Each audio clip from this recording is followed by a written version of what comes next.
That's it. The little blue bar has come on. We are live. Today is Friday, the 30th of November, 2018. I think Flat Earth Dude and our Patricia will be joining this hangout as it goes on. On the panel, we have the lovely Mr. Thrive and Survive and the Boogie Man Channel. Hey-o! Good to see you guys. I couldn't agree with you more. Mr. Thrive and Survive is beautiful. And Karen. Yes. Yeah, I think Mr. Thrive and Survive is a beautiful man. He's a lovely man. So there you go. We've come here today so that Rich can listen to Andrew talking about Skydome Atlantis. And Skydome Atlantis is definitely a very, very strange subject, guys, because it fell into our lap. Not only did it fall into our lap, but it continues to fall into our lap, and it evolves. It is a living, breathing entity on its own. It is something that started out on our channel. Well, actually, it didn't start on our channel. It started with our friend Demon Hunter. A lot of you guys may or may not be familiar with our friend Demon Hunters, but he is a fellow Christian. He is a brother of truth. And he has got this amazing skill where you could give him 10 lies and only one smidgen of truth.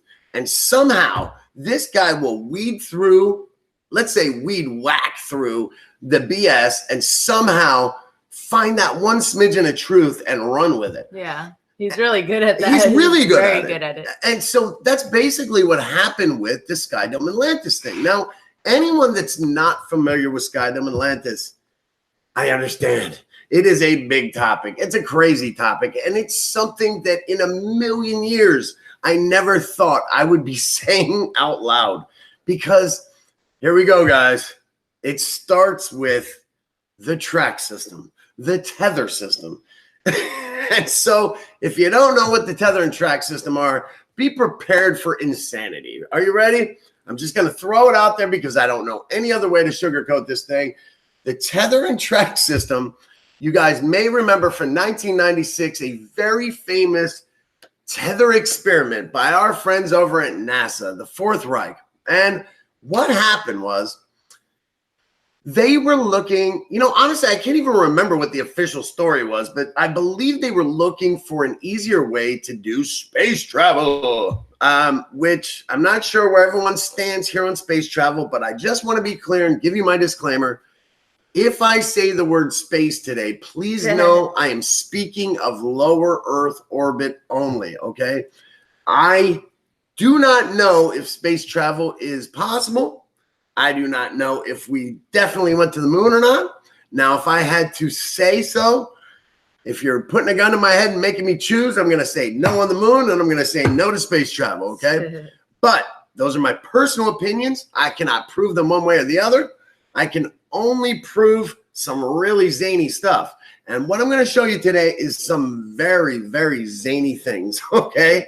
That's the only way I know how to say it. So the tether and track system, let's start there, all right? So what happened was we were talking about NASA. And when we were contacted by what we like to call the whistleblower, all right? Now, the whistleblower is an old friend of ours. He's actually one of the very first interviews we ever had on our channel. Now, anyone that knows anything about NASA and what's called the gag order knows that you cannot talk about what's going on over at NASA. Do you guys mind if I share my screen? And if so, can someone guide me on how to do it without giving away any URLs? Well, we already deleted the URL. All right, great. So it's okay to just share it as is. We'll check with Karen.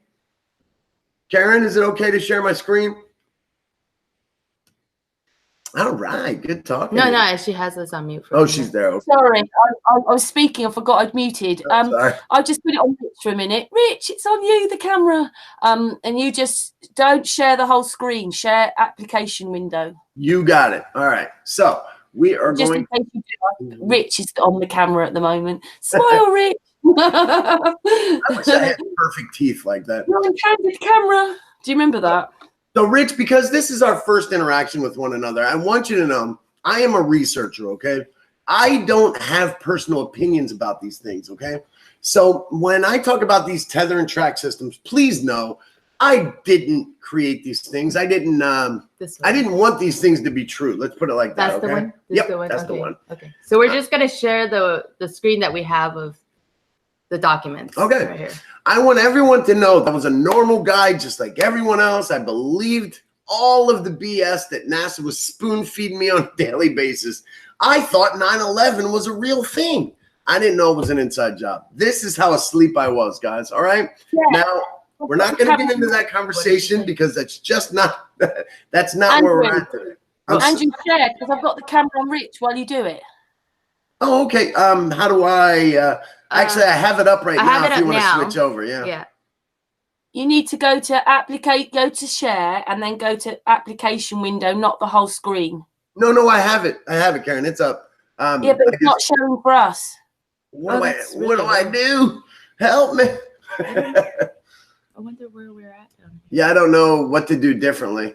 Anyway, I'll just keep talking. So, hold on. The background of me and, my wife Becky and I is that we were very normal people, okay? And we had a very traumatic experience. Oh, this is what happened. That traumatic experience, well, instead of crying and feeling bad for ourselves, I did what any normal crazy person would do, and I went out and I bought the biggest telescope that the world's ever seen, okay? And so for a straight year, and when I say every night, I mean every night, we didn't miss a night. We were out in that backyard, and we were looking through that telescope, and we were loving it. We were looking at the moon. We were looking at gaseous nebulae. We were looking at stars, anything. Didn't matter. If it was up there, we were looking at it. We captured so many UFOs that you'd never want to see a UFO ever again. So that started us down a very light rabbit hole. That light rabbit hole being just small conspiracy theories, because really at the time, that's what they were. Well, I started to become really good at researching. Beck too, she was awesome. It was getting to the point where I would be looking to the telescope and I'd be having her read to me so that I could do both at the same time. She was awesome. And the things we were learning were awesome. And we were being born again, not necessarily through Christianity, but that was another thing that we started to build on. You know, we tried our best to become better Christians, and we really, we were pushing forward. We didn't care where we were getting the truth from. We were getting some truth. And for once in our life, we were getting it, and it was amazing. And we felt great about it, but we were still dealing with our depression, okay? The loss of our baby boy. Well, fast forward, year and a half later, here we are on YouTube. We have met the most amazing people in the world. These people have helped us to ascend mentally. They've also helped us to mend these wounds. Can I get an amen on that one? Amen. Right. I wanted to ask though, if you guys looked into Skydome Atlantis. I know Karen, we spoke with you about it, but Rich, I wasn't sure what's your take on it, or if you've heard it, how much you've known about it. Yeah, how much do you know about it, Rich? I'm sorry, about what, the tether line? Kind of wanted to see what your take was. I mean the tether line. Skydome Atlantis, Rich. I'm sorry? Skydome Atlantis they're talking about. I know nothing about it. Awesome. Okay. Yeah. Great. I mean, I know a lot of people have it. I just kind of want to see where you're at on it, because I know you do a lot of experiments. You know, he does a lot. You do a lot. I was looking at your channel. I was Yes. just checking it out. So I just wasn't sure if you heard anything about the tether system or anything like this. So have we lost anyone yet? Does everyone know what the tether system is? Do you guys know what the track system is? I think I know what the tether system is, but I think you should explain it because I'm not positive. Are you talking about, I'm just going to take a guess, like the one video I've seen where it's a satellite that's being taken up by a weather balloon? Well, it's more than that. So okay, the satellites come up by balloon, and then they are connected to this tether and track system. So the tether and track system is something that is always around our Earth. It's a physical object. They are physically rails. Now, what they're made out of is anyone's guess, but I'm going to show you a few photos here that may make more questions than answers at first. But all right, before you go on, did you say rails? yes, actual rails. So let me see if I'm picturing that right. So let's just say there's a railroad track in the sky, and these satellites are tethered to move on that track. It's more connected to the inside of the firmament, if you're familiar with the firmament. Okay. I just wanted to clarify what you meant by that. Well, at least that's our research has taken us to the point where we believe that's where it's at. But these leaked documents we're about to show you do not specify those sorts of very important details. So we're sort of piecing things together there. And I want everyone to be perfectly clear here. I'm very transparent. Yeah, I feel like this is still something we're still finding out a lot more stuff on, but this is just at least a base of where we could go off of. Yep. You know, I know that a lot of people is like, yes, I know NASA does have a lot of fake stuff. Yes, they also have a lot of weird stuff in the back that's trying to like deceive us. Yeah. So this was just one of the documents that we were talking about. That's kind of like, okay, well, they have something here on the lower Earth orbit that shows like, okay, they're trying to fake this or trying to do this on the side. So that's kind of where we're at on this, and we're still doing a lot of research on it, so there might be something. A lot of research. Yeah. So we don't have all the answers, but this is a really good base of where we had started. So, and this picture, Rich, is for you. I'm dedicating this picture to you because this is a great starting point and sort of an answer to your question. So, what you're looking at here is from the first, what we call the data dump, the very first leak round of documents coming from our NASA whistleblower. Okay. Now, what you're looking at here, can everyone see what's on my screen? Yeah, I can see it. Yep. Okay. So what we're looking at here is obviously the shuttle. Now, if you pay attention to what's coming out of the shuttle is what's important here. We have something that looks like a spider web. Now, if you follow that spider web, it will take you to, now this is up for debate. Is that the moon or is that the sun? Okay. Either way, it's attached to a spider web. Okay. Not only is it attached to a spider web, but it's also nested within what we call silkworm, or at least some silk. Now, these are artist renditions, artists' conceptualist drawings. And now, I think we're safe to assume, though, that we are looking at the sun and we're looking at the moon. The sun being the bigger one, the moon being the smaller one.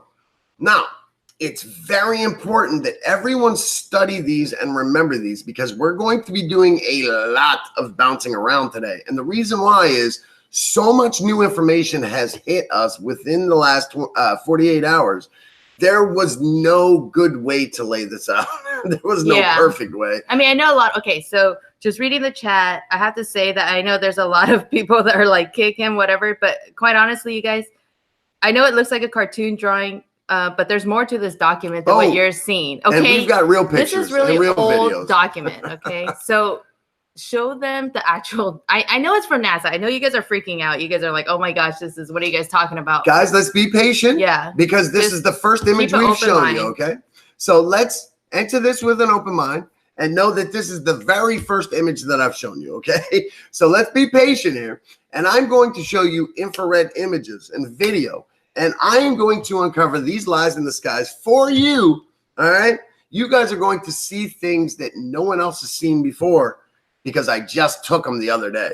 And you're going to see interdimensional beings. You're going to see military/NASA drones that are patrolling our Earth as we speak. There's probably 100 over your head right now, and you have no idea they're there, but I'm going to show you how you can see them, all right?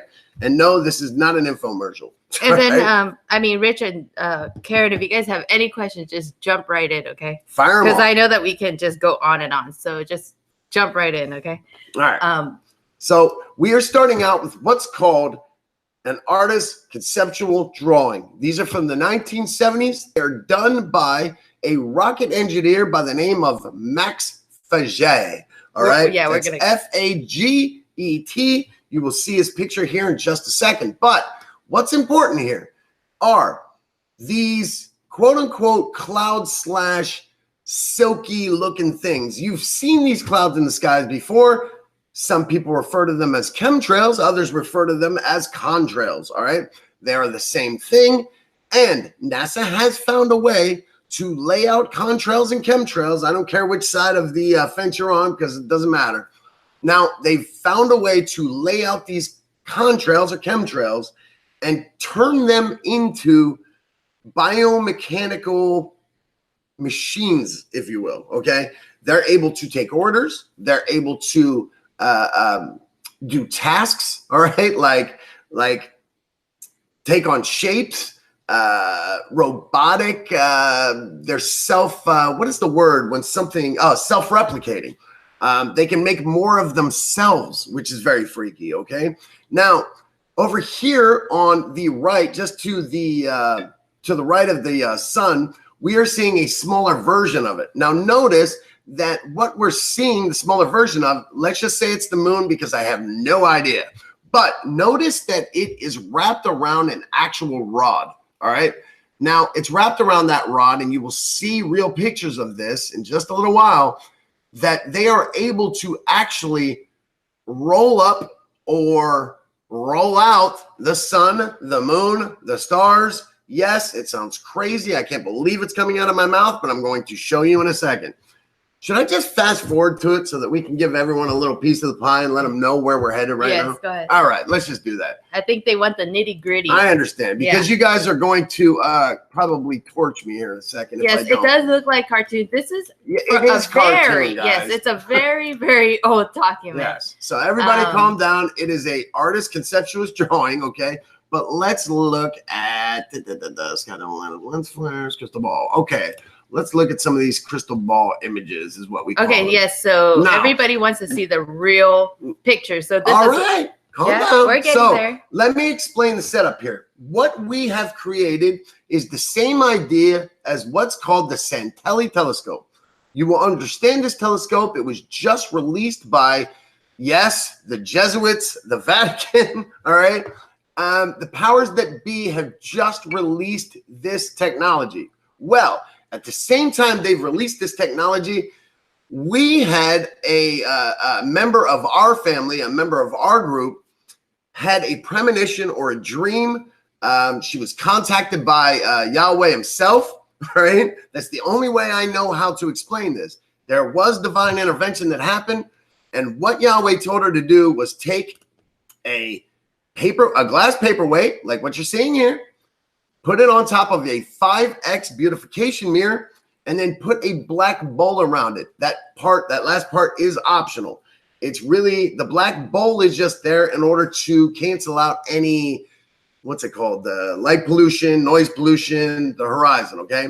That is my dirty dog, Rex. He needs a bath in this photo. He's much cleaner now. But I wanted to show you the setup. It is nothing more than a paperweight, a 5X beautification mirror, and a black bowl if you choose to, okay? Now, it just cancels out a lot of the horizon things. So what you want to catch. She's talking about the black bowl. Yeah. Sorry. But what's happening here is, all right, you are working opposite of how you would a regular telescope. A regular telescope works with what's called a parabolic mirror. It is concave. Now, with the way we're working here, we're working with what's called a convex surface, all right? It's the same idea, but reversed, all right? Now, the powers that be, Sky Dome Atlantis, DOD, NOAA, anyone that is in lower Earth orbit are using what's called space lenses and space mirrors, all right? They use these things so that they can, what is the word? I always forget this word. They spread out the image. It's called, not rasterizing, but doesn't matter. They take the image, and with these space lenses and mirrors, they're able to spread out the image, all right?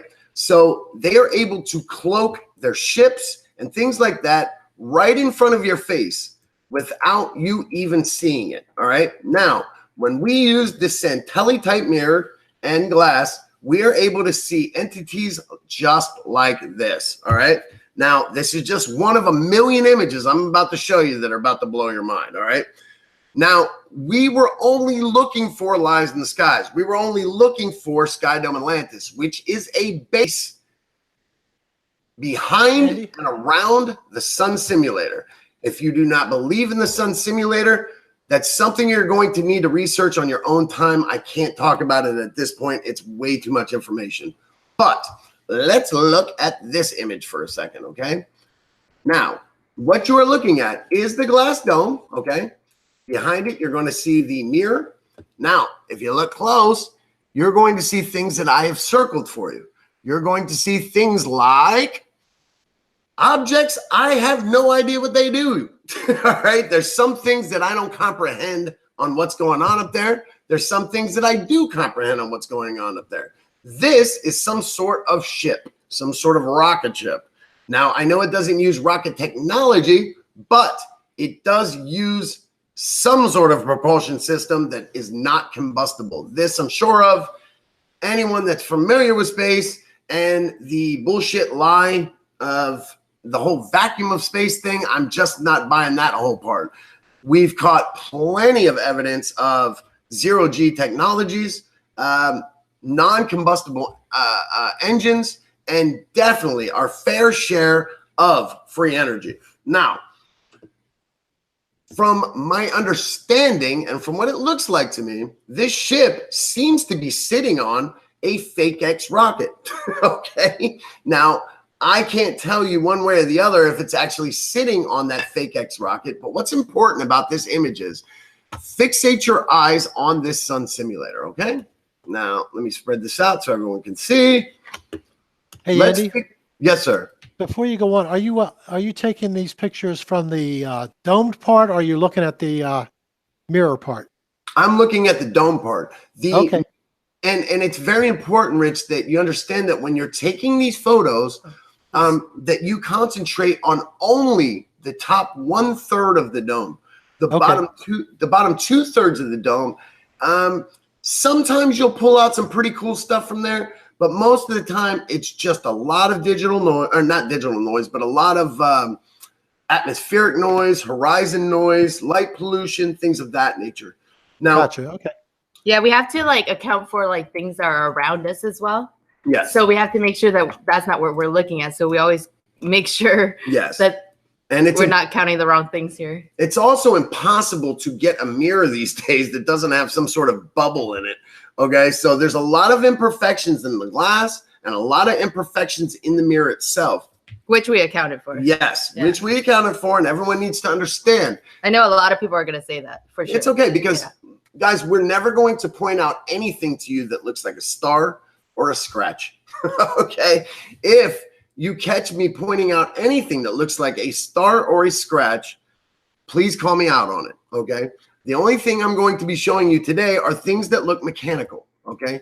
Things that should not be beside our Sun Simulator. Well, our sun. So here's the sun. And can everyone see my cursor on the screen? Yes. Okay. It's very faint, but yes. Now, what I want you to pay attention on this, and I've got much better photos in this, let's look at the Sun Simulator, and just to the left of it, you are going to see a rail system, okay? It doesn't go very far, but at the end of it, you are going to see a claw on some sort of biomechanical arm. Just to the left of that, you are going to see another ship with a person sitting inside of it, okay? Now, this ship, in my personal humble opinion, looks a lot like this ship that has been enlarged by our friend Rena Jennings, which you can see her name up here on the top right-hand corner. Now, better yet, up here on the top right, you see something that appears to be covering the Sun Simulator. I believe that this is how the powers that be accomplish eclipses. Now, I will show you better evidence of this later on, because I compare some lens flares and some anomalies that we caught during last year's August eclipse, and compared it to some lens flares and some anomalies that we had just caught just a few days ago. Now, if you notice, there are two doors. Now, I'm not sure what these are. This would be some of that technology that I'm not quite sure what exactly it does, but it seems to me that there are two doors in front of the Sun Simulator. One is open and you can see a little joystick here and a seat where someone would sit. The other one is still closed and in the upright position. Now, there is a guy that looks a lot to me like, what is that game?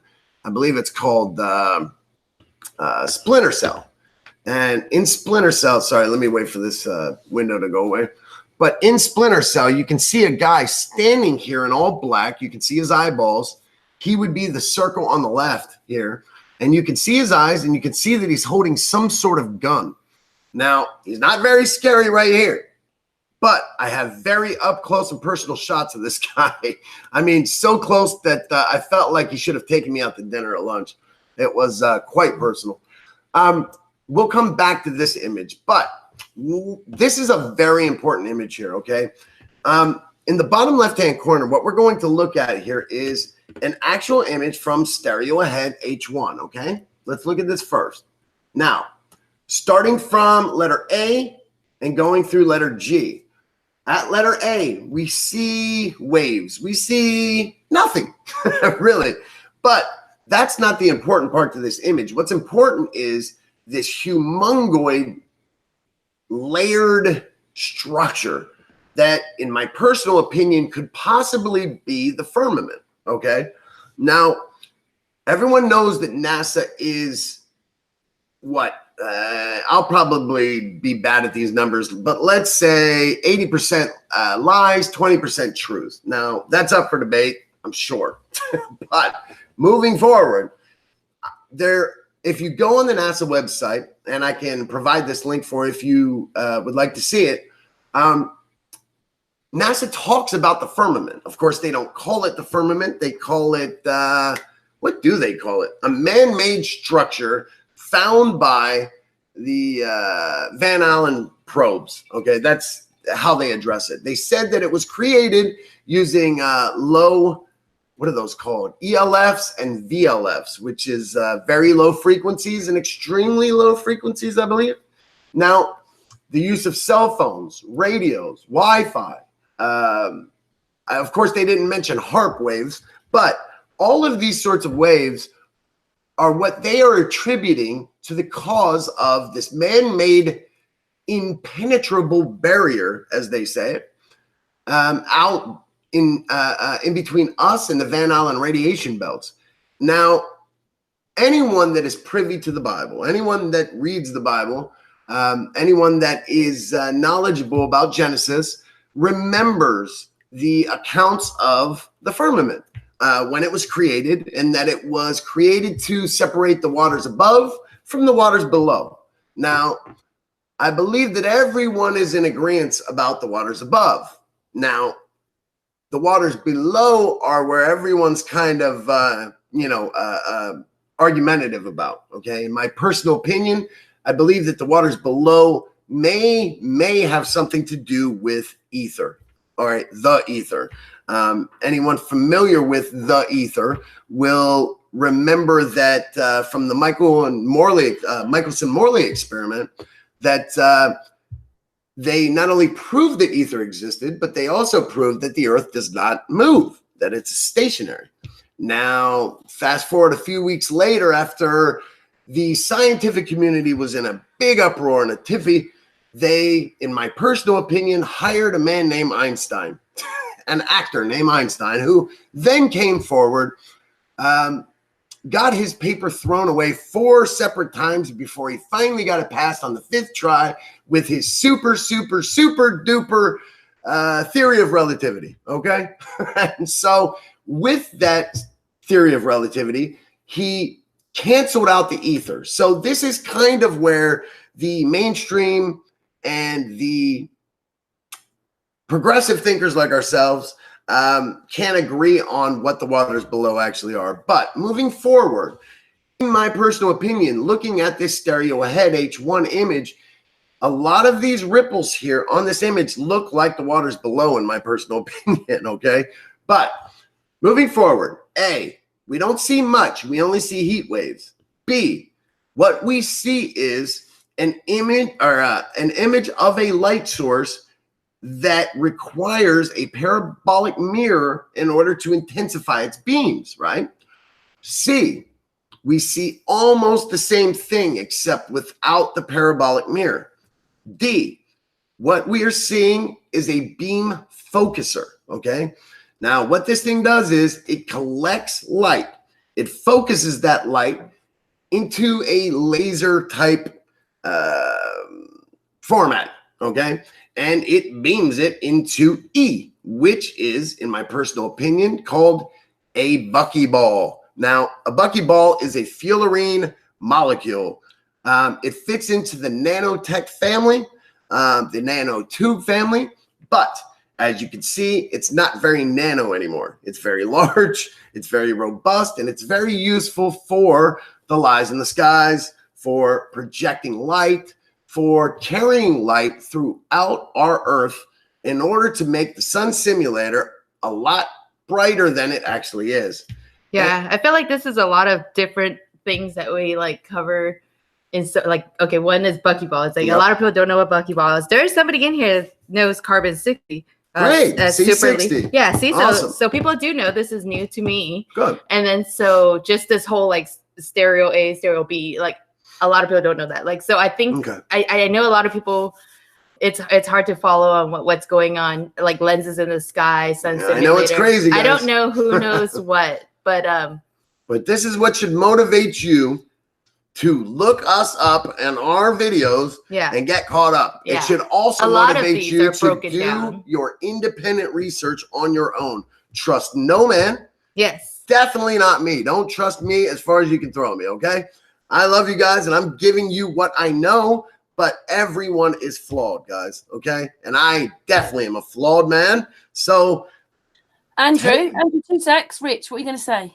I just want to ask you another question. My understanding of stereo ahead is it's supposed to be looking at the sun. Is that correct? That's what the official. Yes, that's correct. So, because to me, I've always looked at stereo ahead as looking at a cartoon.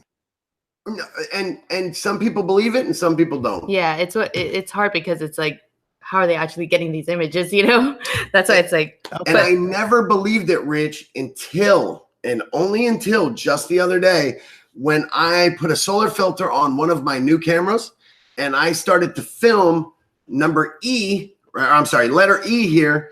And I not only caught D, E, and G all at the same time, which in my personal opinion told me that there's some truth masked in these lies. And we're going to. So what you're saying, just to make sure I got it right, what you're saying is stereo head is looking at a solar simulator, not the sun. Yes, sir. Very good. Okay. That clarifies it. I just wanted to make sure. And I'm going to show you here on the right-hand side that I was able to match up every letter here with some sort of physical object. Is there a way of getting this stupid thing off the screen? It's trying. Oh, you had to. Yeah. I know. I'm sorry. I just want to be able to zoom in for all of them, but whoops, wrong button. I wanted to be able to zoom in for everybody, but I'm having this trouble doing it. There you go. It's the only way. Okay, so now that we've covered what we're looking at in stereo head, let's go through A. So here's A right here. Now we're gonna have to look close here, but what you're looking at here, why won't this zoom in now?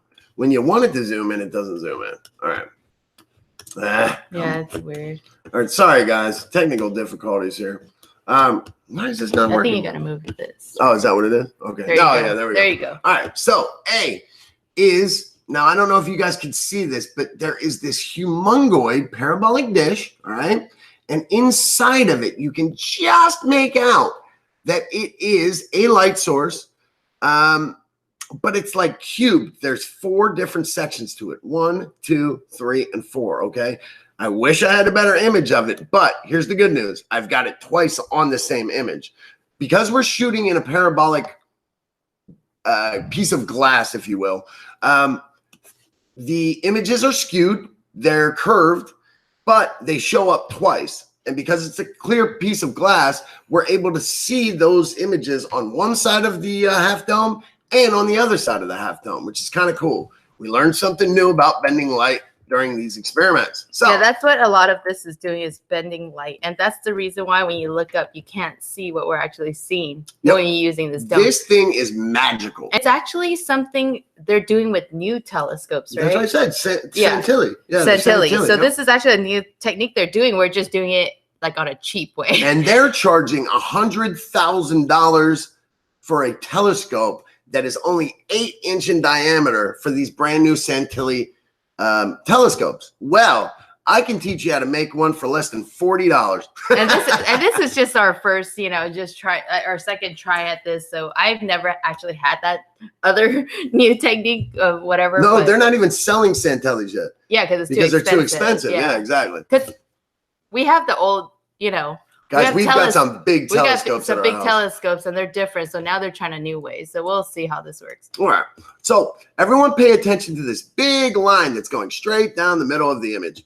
Now, as you can see, we're able to verify that right here on the stereo head. You can see that big, huge line going straight down the middle of the image as well. Now, that same line is also right here. Beck, this is something I wanted to show you as well. Yeah.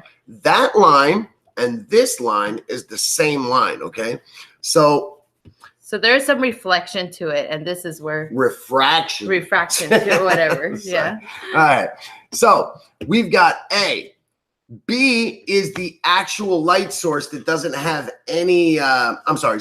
B is the light source that actually has the parabolic dish attached to it. My bad, guys. So A was the light source we weren't sure of. And pretty soon you're going to realize that letter A is actually the blue Kachina, guys. All right. This is someone's up there playing games and pretending that this is the actual blue Kachina. And we've got proof that it's man-made. So check this out. So A, blue Kachina. B, light source with parabolic dish. C, where is C? Okay, C is the light source that has no parabolic dish. It uses the same one as B, which is right here. D's down here. Now, this is the cool thing about D, because you can actually see the prongs that come out of the beam focuser. And here's the trippy thing. If you look just to the right of D, you can see a guy standing there in his silhouette. Now, let's move on from this. But before we do, what I want you guys to all see, that there is two distinctive pieces of glass that are obfuscating these images. Look at G and follow the white line, okay? The shape of the white line for letter G. If you look just inside of G, okay, do you see how I left a little gap there? But can you guys see that there is actually a physical piece of glass in between the white line I drew and the actual piece of glass that is here obfuscating these images? Can everyone see that? Do you see where it starts? Right there. Yeah, it kind of like cuts out of nowhere. Yeah, but notice how badly. I see it on the picture, yeah. Yeah, but do you see how badly it distorts the images? This is the kind of things they're trying to do to hide what they're doing up there in Sky Dome Atlantis, okay? Now, that's why this Santilli technique and this, or half dome paperweight piece of glass, whatever the hell you want to call it, it sounds silly, it sounds stupid, but it's working and we're getting images from this. Now let's move on. I want to show you some mind blowers. Yeah, we do have a group of, there's a group of us doing it right now. So we're just kind of like comparing everything and, catching the same things in different areas of the United States, even across the world. So we're putting it all together. Yep. So it's still developing. So, okay. Before you go on, I'm sorry, I'm lost again about something. Just something came through my mind. You're saying this is stereo ahead. Not anymore.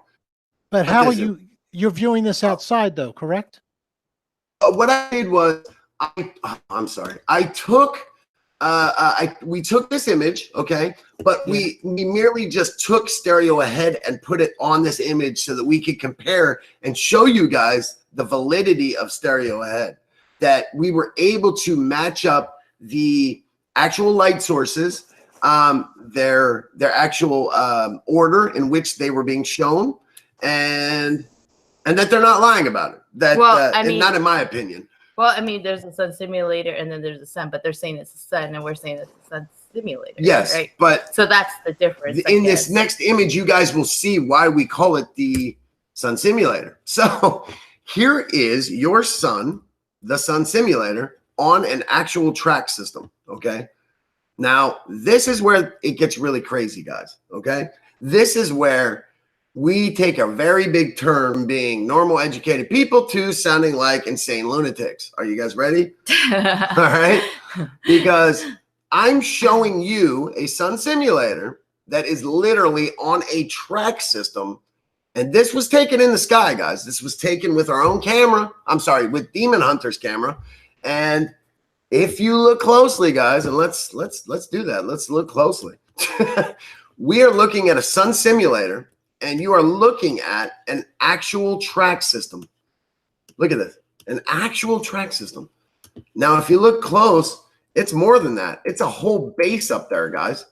There are things. I don't know what else to call it. There's people, there's things. Now, yes, these could be clear images, and we will get to those images because we've got some really clear images on these things. But this is a starting point. This is what I'm offering right now. But as you can see, this sun simulator is also on some sort of little makeshift tower. Why the tower and the track, I could not tell you, okay? I definitely am not the one that planned this whole thing out. All right? All I'm doing is showing you the lies in the skies, but let me show you something else. Check this out. If you look at the top of the glass here, notice these notches, okay? 1, 2, 3, 4, 5, maybe 6 or 7, okay? In my personal opinion, that's your possession right there, okay? This is how they're mocking, mocking. They're mocking procession. That's how they're doing it.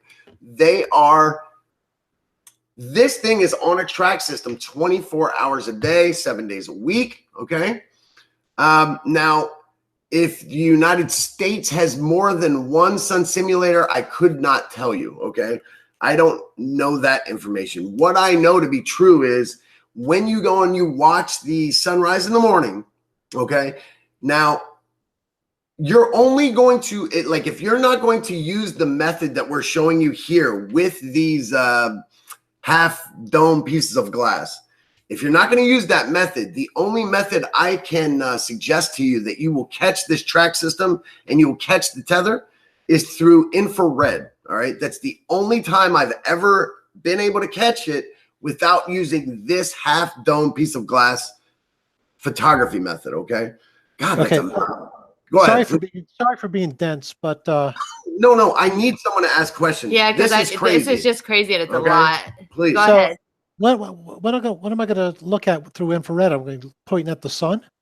You're going to point it. Well, you don't necessarily need to point it at the sun, but what you're going to see is you're going to see the same track system. Okay.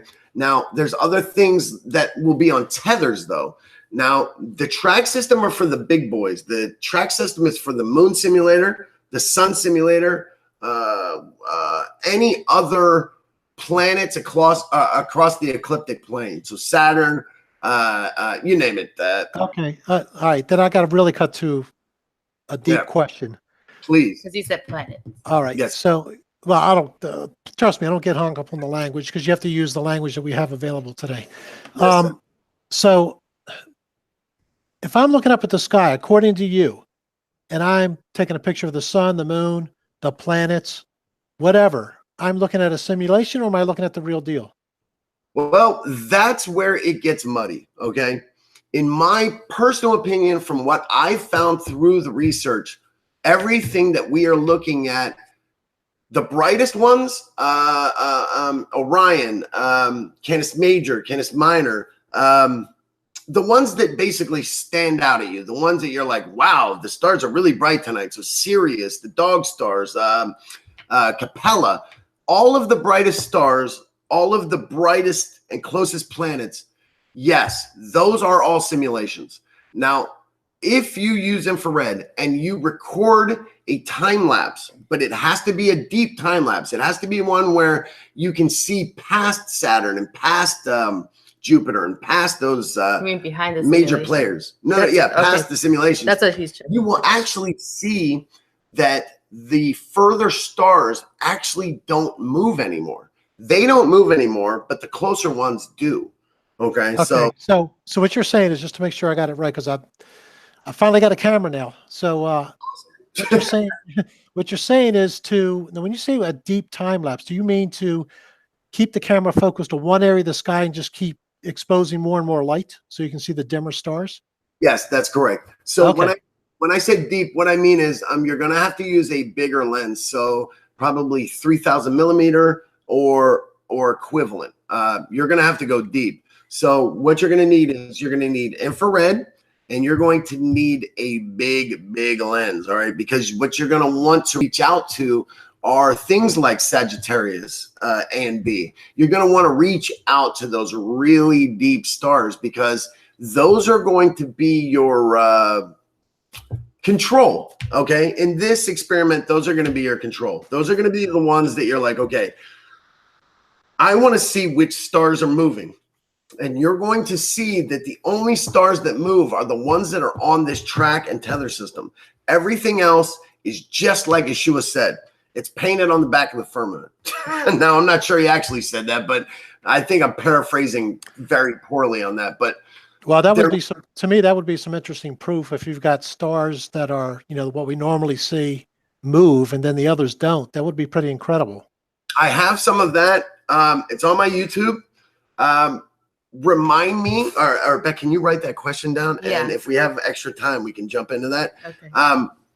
But yeah, I definitely want to show the people in the chat some more of these awesome photos because this is stuff that, you know what, even if we don't get to the actual meat and potatoes of this, let's just look at some damn cool photos. How's that? Yeah, because I mean, I think this whole thing has so much to explain when you talk about Sky Dome Atlantis. Because first of all, a lot of people can't get past that you're looking at a crystal ball and then a paperweight. Yeah. I feel like a lot of people's like, no way. Yeah. And it's like, why can't you use a P1000, look at the sky and get the same thing? Then you're going to get into bending light and refractions. And it just gets so complicated. I don't even know where to start. So I think just for everybody here, a lot of people can get lost in that. Yeah. So it's like, I think it's like we got to break it down. So I don't think we have the time to break it all down. No. So we could just go into looking at maybe the star part, like you were saying. So, and I want everyone to know because I see there's a lot of questions in there. And a lot of people are lost, and I get it. Well, here's another thing that comes to mind too. Let's just assume what you're saying is true. At what point did they switch over to this new system? Oh, that's a good question. Everyone loves this question. Oh, and you're not going to like the answer. It's really weird.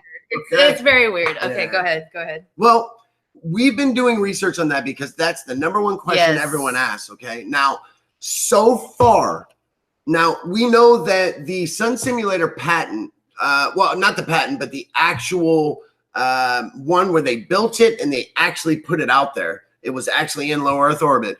It was made by the Germans. That was 2010. Now, I thought that was the beginning. I thought that was it because it was right before that fake ass Mayan and fake ass Mayan calendar, the end of days type of thing. That's when I thought it was all Nibiru related. Okay, and I was like, oh my God, we're all gonna die, babe. Please give me more MREs. We need more MREs and survival kits, please. And like we were freaking out, man. And so here's the issue, though. I thought that was it, right? Well, then I started to do more research and I started to go deeper down that rabbit hole. And I realized that the Sun Simulator patent, the one that I thought was the first one, was from the 1960s, everyone, okay? Then, come to find out, I found some even older ones from the 1940s. 1940s, guys. This is before NASA. This is before NOAA. This is before... I think this is almost before flight, isn't it? No. And I'm thinking to myself, like, oh my God, like, guys, they've been planning this for a long time. All right. You mean it's called like a long con? This is a long con, guys. It's a long con. It sure is. And so, all right, now this is where it gets horrible. This is where I hate talking about this, right? Yeah. But what happened is, all right, there is a very famous video from back in the day, 1996. It's called the NASA Tether Experiment. It's an STS mission. Now, when they what they showed was this weird line, right? They always show this weird line that's in the middle of the image, right? And everyone always wonders what that line is. That line is there for measurement, everyone, just so you guys know. Well, what they were measuring was really weird. All right. And there was a bunch of these, everyone was calling them UFOs. All right. What they were these blinking round, they look like Pac-Man. They look like the original Pac-Man, right? They were these round things with a hole in the center, and they sort of had a mouth shape cut out on the side, right? Well, only until like 2 years ago did I finally realize what the heck those things were, because these things were blinking iridescent colors, rainbow colors, blues and reds, and you name it, every color in the rainbow. I think you guys seen the stars. This is a very famous video, right? Okay. Well, here's the thing. I figured out that those things that everyone was calling UFOs, guess what they were, everybody? Parabolic mirrors, the same ones that they use in telescopes, all right? At least the telescopes you guys have probably always used. The concave mirror, right? Well, why would there be concave mirrors blinking extravagant lights out in low Earth orbit? Well, my friends, I'm here to tell you, by all intents and purposes, those are your stars. Okay? Now, that was 1996. Now, that is as far as I've been able to prove so far that the stars have been fake since at least 1996. All right? Okay, now, I'm sorry. I got to interject again. So how are these stars lit at night? How are they lit? Yeah, how are they bright? Now, this is where it gets even weirder. All right? Well, before you go any further, because I've been looking into it's hard to find, and I've tried to do it with the naked eye, that Venus actually turns on and off. It doesn't just slowly fade in. If you know where Venus is and you keep looking at that area, all of a sudden, bam, it's just there. Yep. I'm glad you brought that up. That's a good one. The moon does the same thing. And it gets brighter at, let's say, 7:30 on the dot. Bang! It's just the minute the light starts to get... Hey, Andrew, I've seen it as well. I've seen the moon rendering outside my house, like coming through a gate. I've seen it do it quite a few times, and I've also sort of was moon watching, and all I did was look at my computer and say it's not there. It was about, say, 30 seconds, whatever. I looked up, the moon was right outside my house. Yes, it's been happening everywhere, and everybody's freaking out because it's the other day we were with a friend. This was Thanksgiving Day, and it's the first time we literally night, whatever. And we went out there and we saw this light, and I freaked out. Like, why is that? What the hell is that? Yeah, the cloud was just this bright cloud, and you can see the moon, the shape of it once the cloud moves away. But this light was just trying to project in different areas. And it was telling me that the moon was somewhere else. Then but we knew where it was supposed to be. It was supposed to be there, and it wasn't there. And the cloud went away. There was no moon. 5 minutes later, one big cloud goes through it, and bam, clear as day, the moon was right there. I'm like, we know, the three of us. Yeah, there was three of us. There was no moon there. There was no moon there. Then this obfuscating cloud comes and in. Right there, clear as day. Like I say, if you look on YouTube, you can find people saying, "Oh my God, look, the moon's disappearing in front of me," and it is. Also, I went to the garage with my daughter. Right, no clouds, there was no sun. This was past. Usually, it's before my house. All this happens past my house. Suddenly, there was no moon. 5 minutes later, we came back. There was a moon in the sky. And that's how we're just like, it's projecting. It's projecting. It was in the right spot or something. So I don't know what happened, but it's been happening a lot. And this past week, everyone's been telling us and doing videos and was like, "Oh my gosh, it happened to me too. I just saw it." And all week, everybody's been seeing it, and it's freaking everybody out. And it's so hard to explain. And I think that's what's happening with Venus too. I mean, I don't know. No, Venus is a buckyball. So I've caught Venus. I have got the most amazing footage, Rich, of Venus, and it is this little buckyball. And I don't know if you're familiar with buckyballs, but they are NASA's new little lies in the skies, and they're very cool technologies. But damn, they make me so mad because God, they're such a genius little thing. So anyone that's not familiar with buckyballs, let me show you very quickly what they can be compared to. Do you guys remember those 3D, what are they called? 3D holographic. And while you're looking for that, Karen also has on her channel a video of that other people did, I believe, of moons that dissolving moons, Ooh, where they okay. literally just dissolve away. I would love to see it. Can we watch We can it? stop screen sharing. Let me show. This is essentially what a buckyball is, everyone. So do you guys remember these 3D holographic home decorations? And you would put like a frog in there, or you would put, I'm sorry, can you guys even see this? Yeah. Oh, it's coming up. Okay. Okay. Just real quick, and then we'll go to the other video. So you would put anything you want in there. You could put a frog in there. You could put a quarter in there. You could put anything you want to in there. And it will holographically project it 2 or 3 inches above the plane of the buckyball, right? Same idea with buckyballs. So they will put an image of Venus or an image of the moon or an image of the sun. It doesn't, well, with the sun, they don't need an image. They just put a very bright light in there, you know, and they just make it very, a lot brighter. So with the way these things work, our buckyballs are a translucent sort of material. Usually they're made from a Claytronics 3D, 3 or 4D printing, okay? They're lined on the inside with 2A mirrors, okay? Just like these things are. So you would put the image of anything you want in there. You would hit it with a low density infrared laser, which is, invisible to our eyes, outside of our visual spectrum, but not outside of the infrared spectrum. So hey, Andy, can I just say something quickly? You've got that picture there. Jeep Girl said, yeah, maybe like the ISS. Yes, exactly. Yeah. Now we're thinking outside the box, everybody. Yeah. All right. We're thinking outside the buckyball. Good job, guys. So, yes, it's just like that. But Sky Dome Atlantis, guys, is the HQ. It's the hub for every holographic projection that we know and love today, okay? So our dear ISS, we all should know by now that damn thing is not real. It's not in the sky. You know, if we really dove into it, you know, honestly, we have our bling bling. Bling bling has destroyed that thing. I mean, come on. If there's anyone that knows the ISS inside and out or doesn't know the ISS, how would you put that? Because it's not real. So bling bling, if you guys do not know bling bling, please do yourself. Bling bling BS of the ISS channel. She's coming on Ladies Night next week. I love her. Yeah. Please subscribe to her channel. She's amazing. She's funny. She's witty.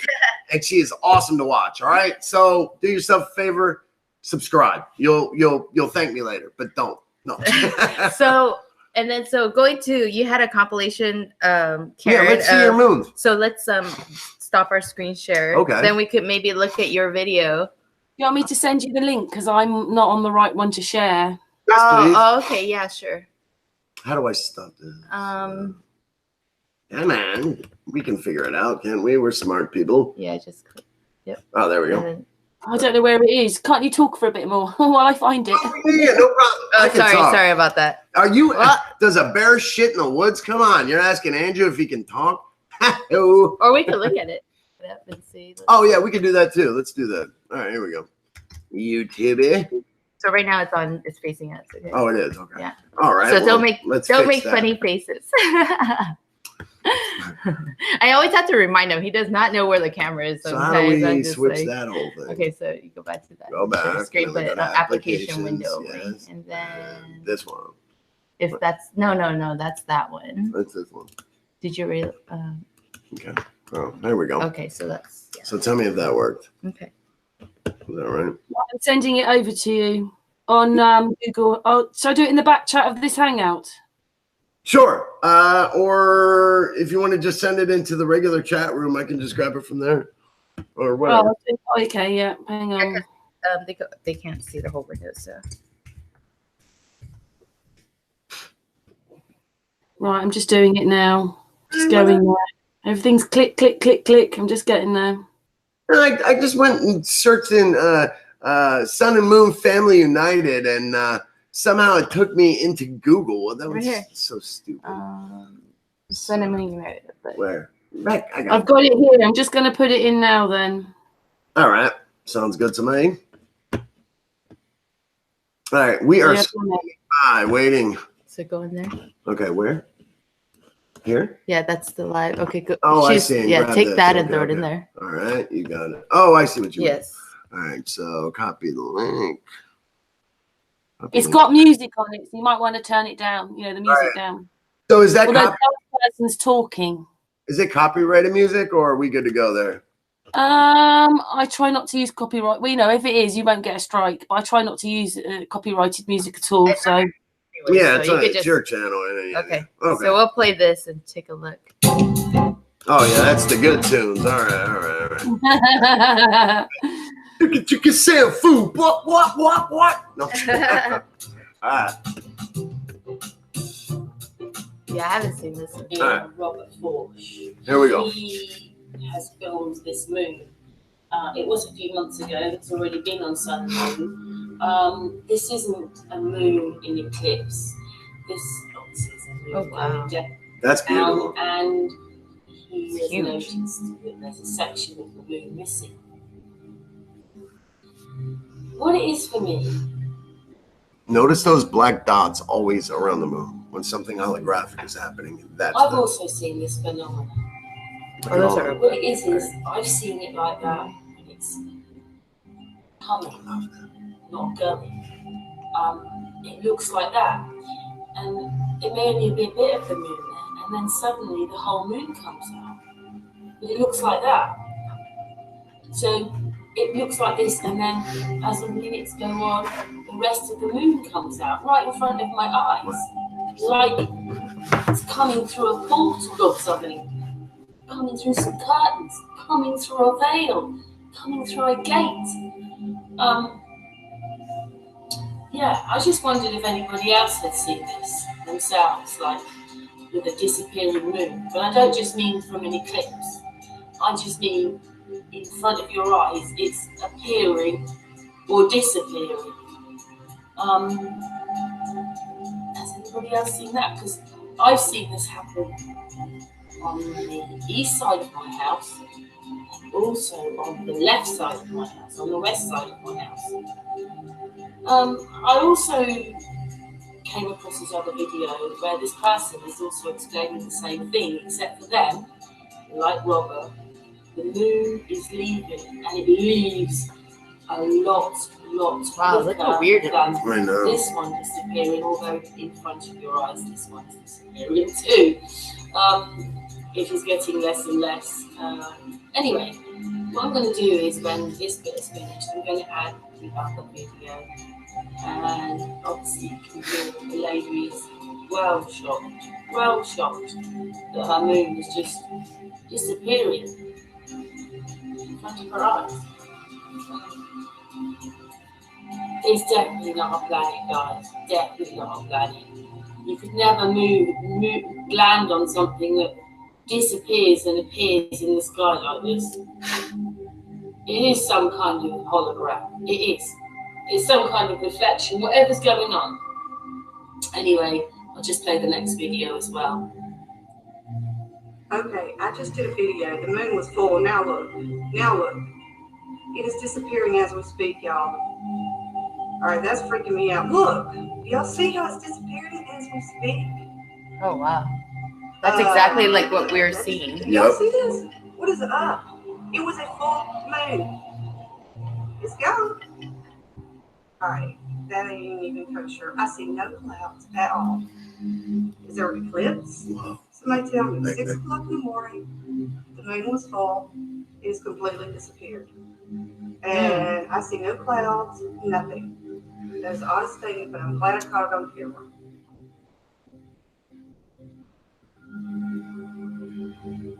Awesome stuff for those who can see and believe.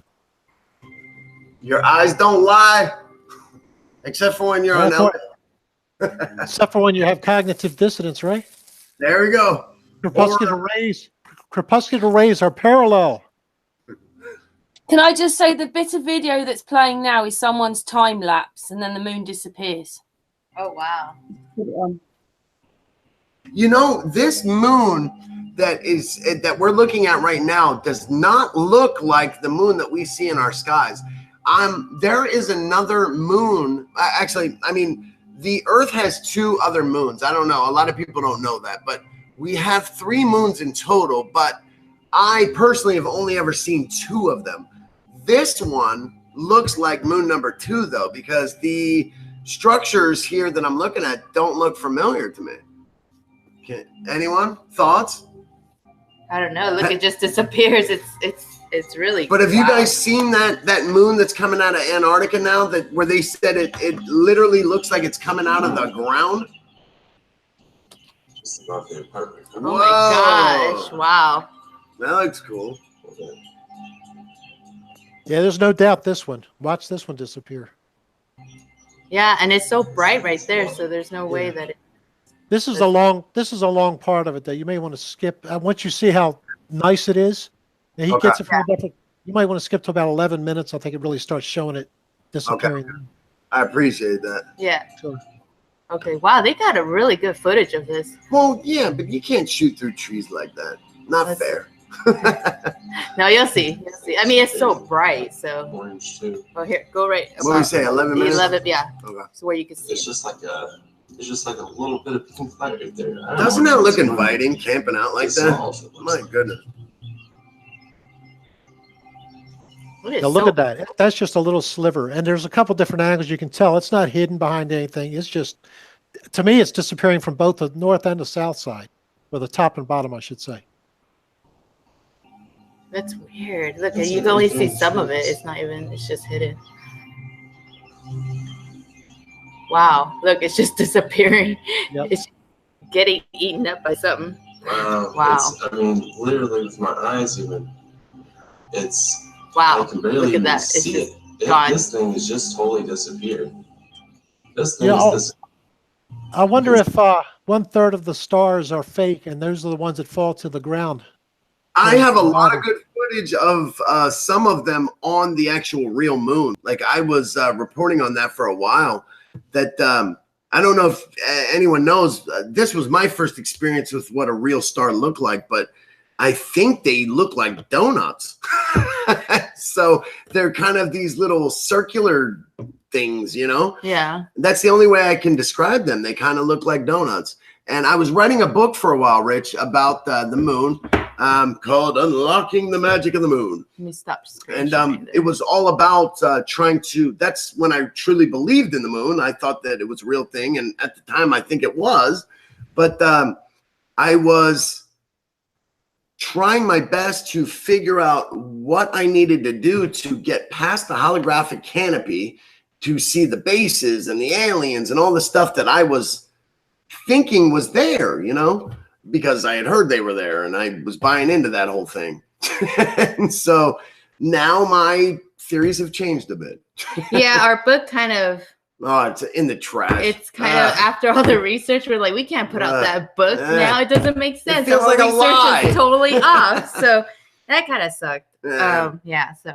So lately, we haven't been making a lot of friends with my holographic universe theory, and that Nibiru may be a holographic projection, just like what we're seeing out there in low Earth orbit with everything else. Yeah. Well, there was a lot of people that were quite angry with me. Very angry. But I want everyone to know that if anyone was affected by my holographic uncoverings, it was me.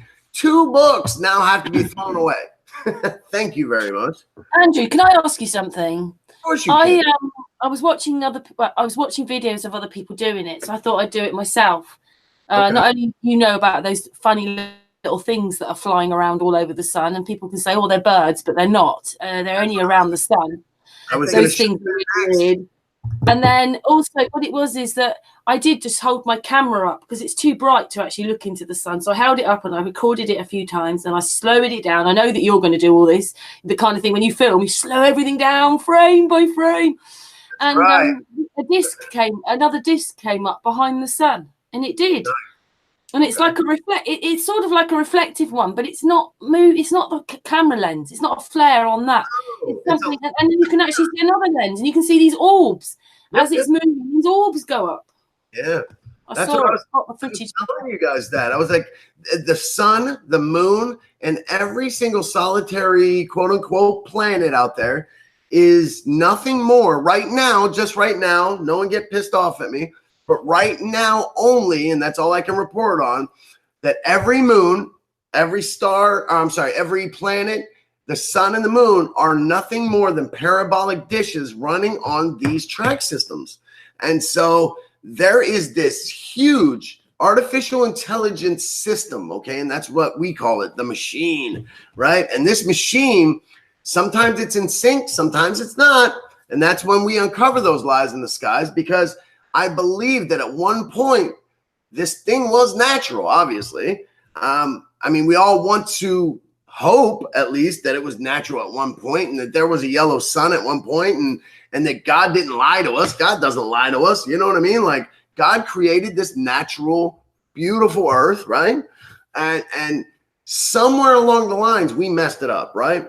And so I believe that there was an existing plan B in around our earth, okay? This plan B was this artificial intelligence simulation, right? It was the track system, the tether system, the mirror relay system, the lens arrays, all this stuff. It was run by drones, and it was run by real actual machinery. This was plan B in case the natural earth was destroyed or was incapable of doing what God planned it to do. That's what I believe, right?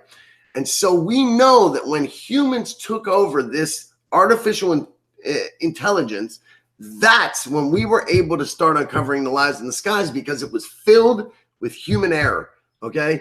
And we're all human, guys, you know what I mean? But if I had to figure out how to work the damn sun on the track system, better believe, man, I'm gonna mess up a few times. You know what I'm saying? Like, Alex, is there any way you, Andrew, sorry, Alex, Andrew, is there any way you could just show Mr. Thrive those pictures of the moon on the tether? We've got pictures of the actual tether going through the moon. Anything, yes, please.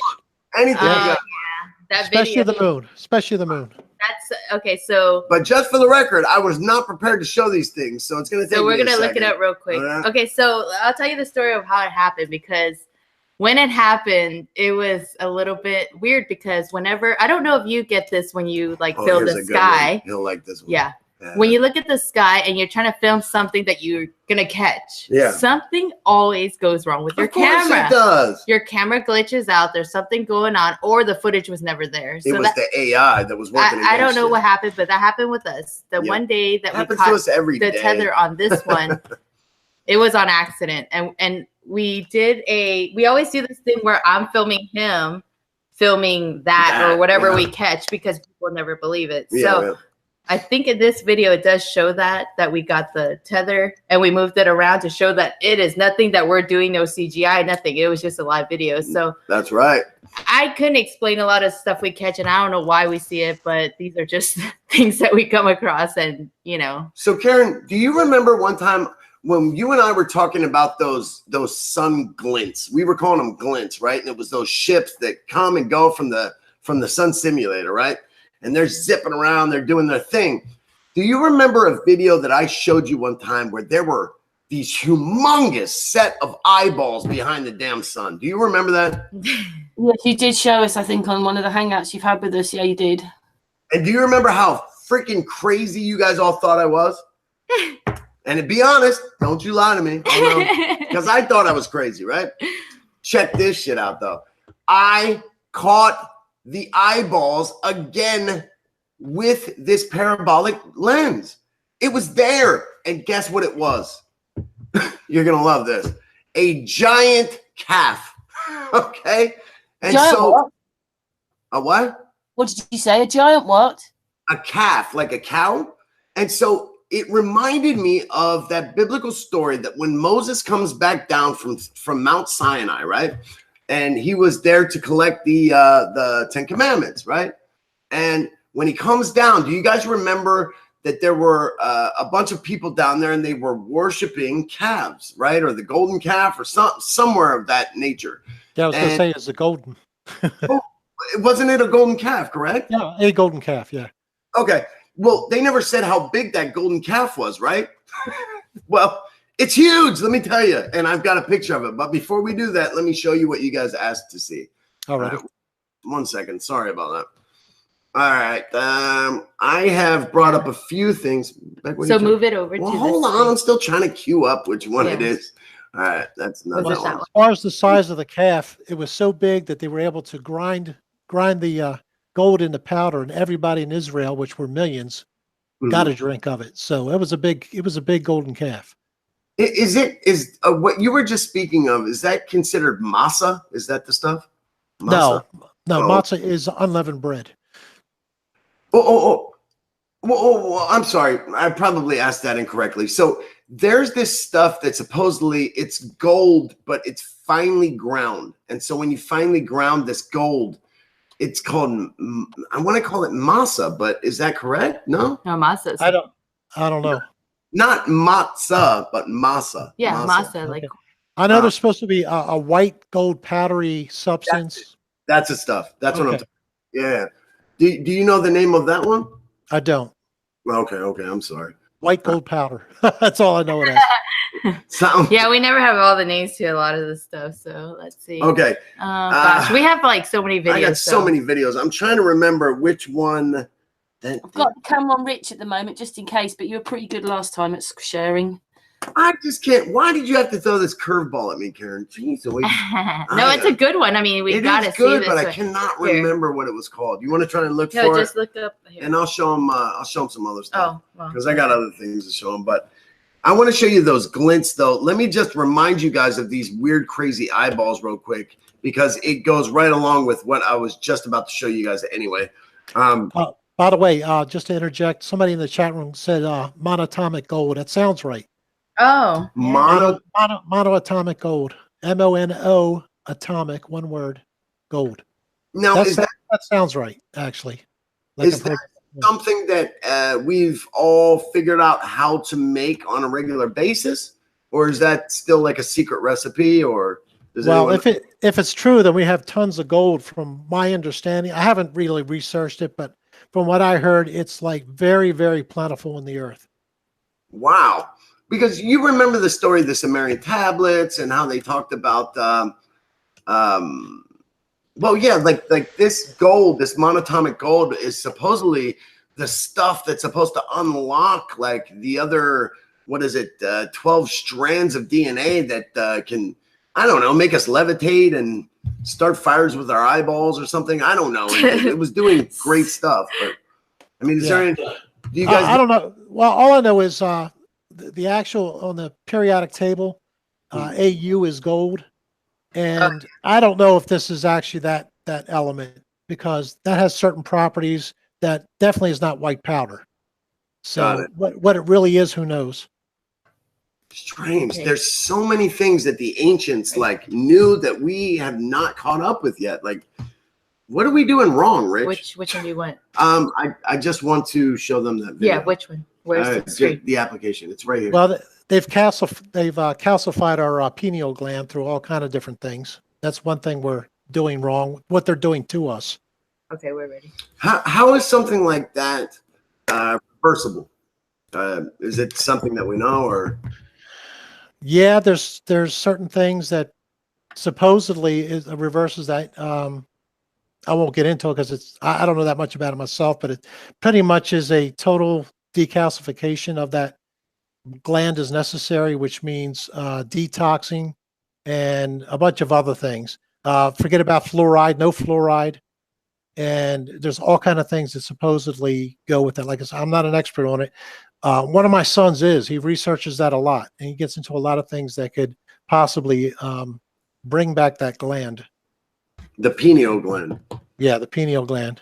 Oh. I've heard nothing but good things about the pineal gland. Yeah, that's why certain drugs supposedly affect it too, like marijuana. They can help open it.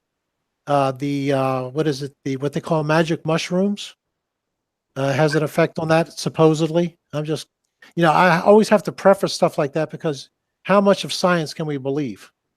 So, I know. I'm to the point, Rich, right now where we have to relearn everything. Everything. I was just gonna say, I mean, you do a lot of different experiments, so you've probably seen a lot where it just kind of blows your mind. Like everything you learn is just not. It's all wrong. It's all wrong, and it's so hard to grasp that. And they're constantly lying to us. I mean, just little stuff like it used to be when I was growing up. It was taught that science said sugar's on the tip of the tongue or some other part, and sour is another part of the tongue. And now they're like, no, it doesn't matter. No matter where, that there's equal taste buds everywhere. It's little stuff like that. Yeah. all the way up to huge stuff. So, you know, if you're going to tell a little lie, you'll tell a great one. Yeah, That's what Hitler said. It's definitely like with this whole weather thing. It used to be global warming. Now they're trying to throw out like chemicals in the sky to make it No, cooling. it's the next ice age. It's just coming. like things keep changing and they go polar opposites, and you're like, okay, well, good one, polar opposites. Yeah, I mean, they're really saying like one thing, and then it's like, oh no, you guys, it's totally wrong. This is what's going on now, and it's like it just keeps messing with people's mind, and everybody's just like, okay, you know, in the masses, and it's just, I don't know, it's just there's no credibility. Is what I'm saying. The worst thing is when they give you half truths. For example, global warming. Supposedly it's going to cause the sea levels to rise and flood everywhere.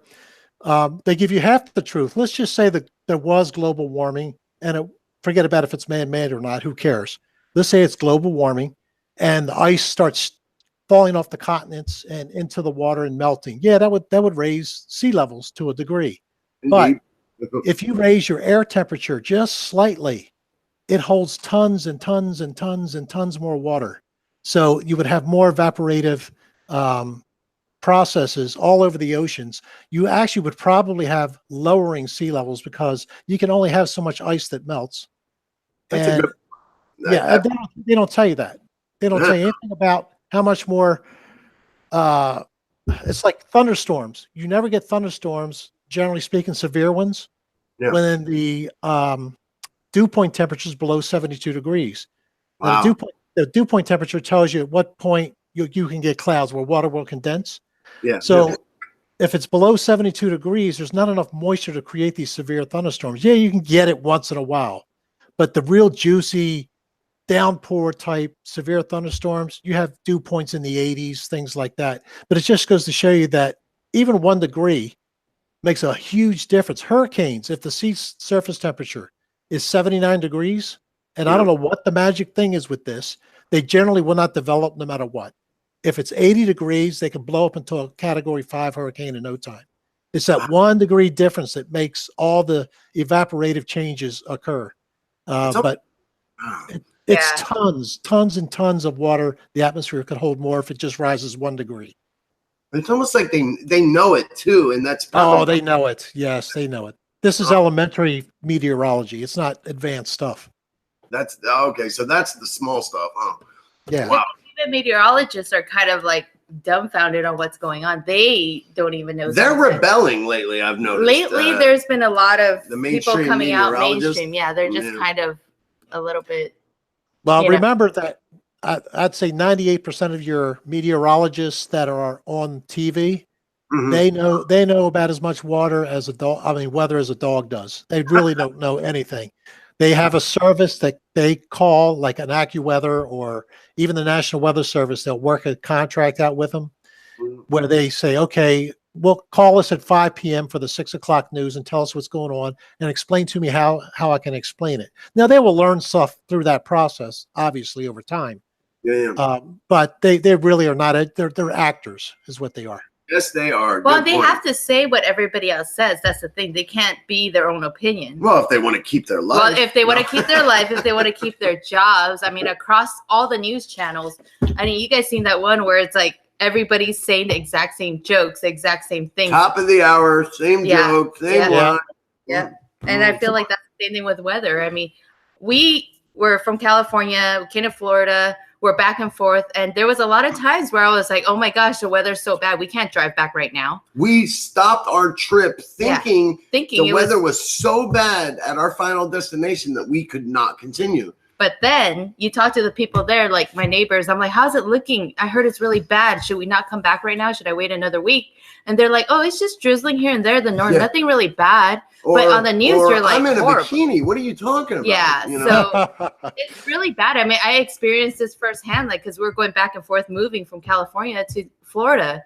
And it stopped us from what we wanted to do or seeing our family or stuff like that. And an entire month, Rich. Yeah. We did not go to Florida because we thought there was like hurricane type weathers there. And just to find out, there was hurricane type nothing there. Yeah.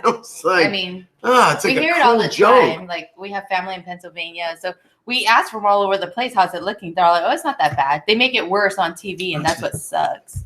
So I don't know. I don't know. It's just I can't even watch news and I can't watch TV anymore because I don't even know what to think about what they say. You know? Yeah, it's almost the opposite. If they say up, think down. That's why I think NASA does a lot with underground military bases. Man, that's they that's why Becky, by the way, I believe I would say it just like Becky. Sorry, carry on. What? Say again. What? Oh, just like you can't watch the news anymore because you just don't know what to think. It's like you don't know what to believe if everything that they're lying. Yeah.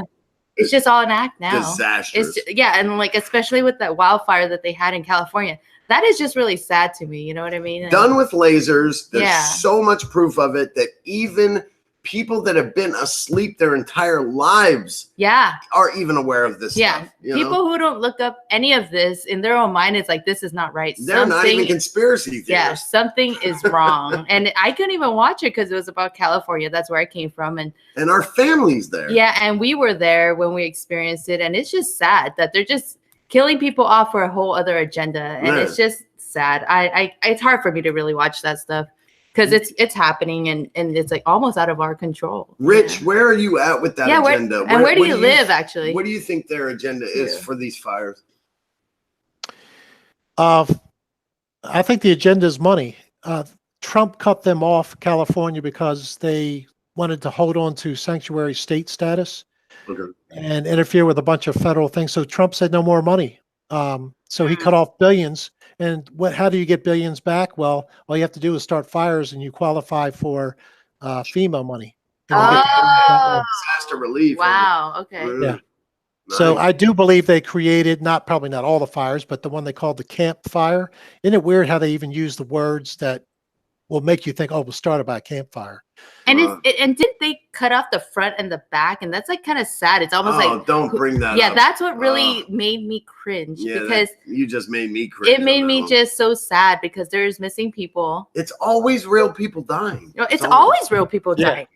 And that's how they make it. They don't even care. They don't care. We're expendable. Yeah. It's sad. We're the guinea pigs. Well, when they caught images of what looked like blue lasers, and also when you see the impossible, which is houses burned with trees all around, not even touched. It's very, very apocalyptic looking, and cars. And what was that thing in the car? You can't even burn it. Oh, the engine block. The engine block. We were seeing engine blocks cut in half. Melted. That is not. How do you? Oh, you can't do that. On an 18. Can I say something? If there was anybody there, they would never survive it, would they? If it's a laser doing it. God, no. Not a laser, no. An 18-wheeler, Karen, was cut in half like butter. I mean, must have been jet fuel. Must have been. Yeah. You know how deadly that is. Very funny, Rich. Right, it's the only thing we know of that can melt steel like that, right? Yes. Yeah. It's amazing stuff. It is really sad. It is so sad for me to see it because I can't even watch it. I can't watch it. I only hear it from people and they're like, did you know? And I'm like, I didn't because I don't want to know. Yeah. It's just so much stuff that's boggling my mind lately. And even that is just even worse. And it's happening now in Twilight Mist was just saying she's in here. Twilight Mist. You have graced us with your presence, my dear. There is another fire in Australia now. Oh, they're burning Australia out. Yeah.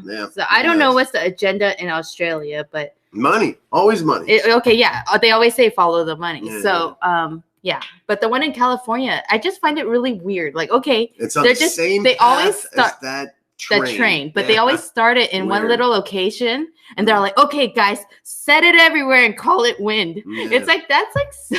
Or a homeless guy with a cigarette. Yeah. Like, really? Come on. I can't. It's too much truth, and they're just so.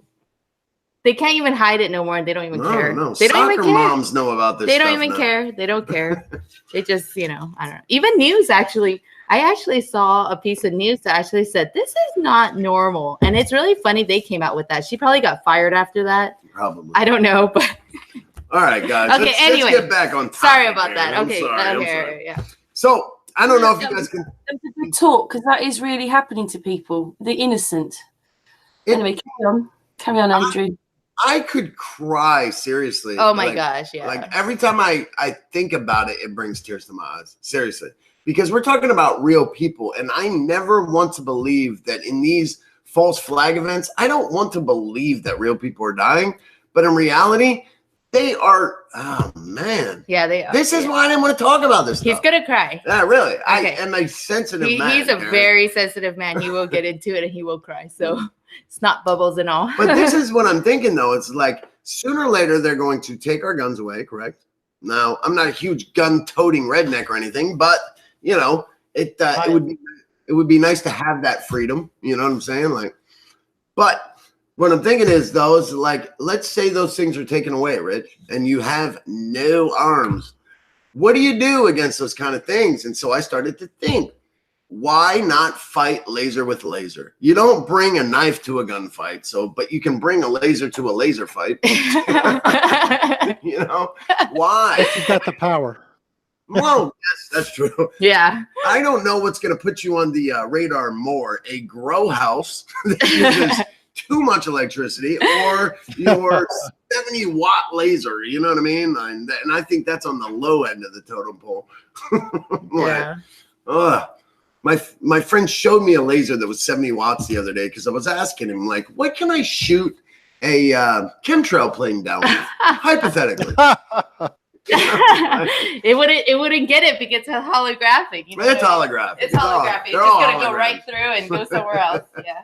All right. Okay. All right. So here we are. So. I actually recorded this for Karen at one point. These are the sun glints. Okay. I'm gonna let this play for a second, but everyone remind me that at 2 minutes and 42 seconds we need to come back to it. Okay. So watch these guys zip through. All right. Now this is the sun then. This is the sun. Okay. I am using a 500 to 1,000 millimeter telephoto lens with two 2x telephoto converters. So we're looking at about, well, what's the math on that? I don't know. Let's just say 6,000 millimeter. It's a big lens. But you can see all these glints shooting by. And they're coming from the ground up, which is the weirdest thing to me, okay? I slow it down on a lot of them. You can see them make intelligent turns even. Some of them come through in other shapes even. I've seen them come through where they look like an eyeball with the optical nerve still attached. One of them came through looking like a damn shoe. Okay, I'm not sure what you're actually pointing to here. I'm not really pointing to anything, but these... Okay. Because Karen has also caught these glints, and we've always talked about them because we always catch them in different locations. They're drones. We call these the worker bees, Rich. So these worker bees, and I'm going to show you a much better video than this, but these worker bees are what controls the sun simulator. They bring power supply to it. They do the mirror relay system. They also do the lens array.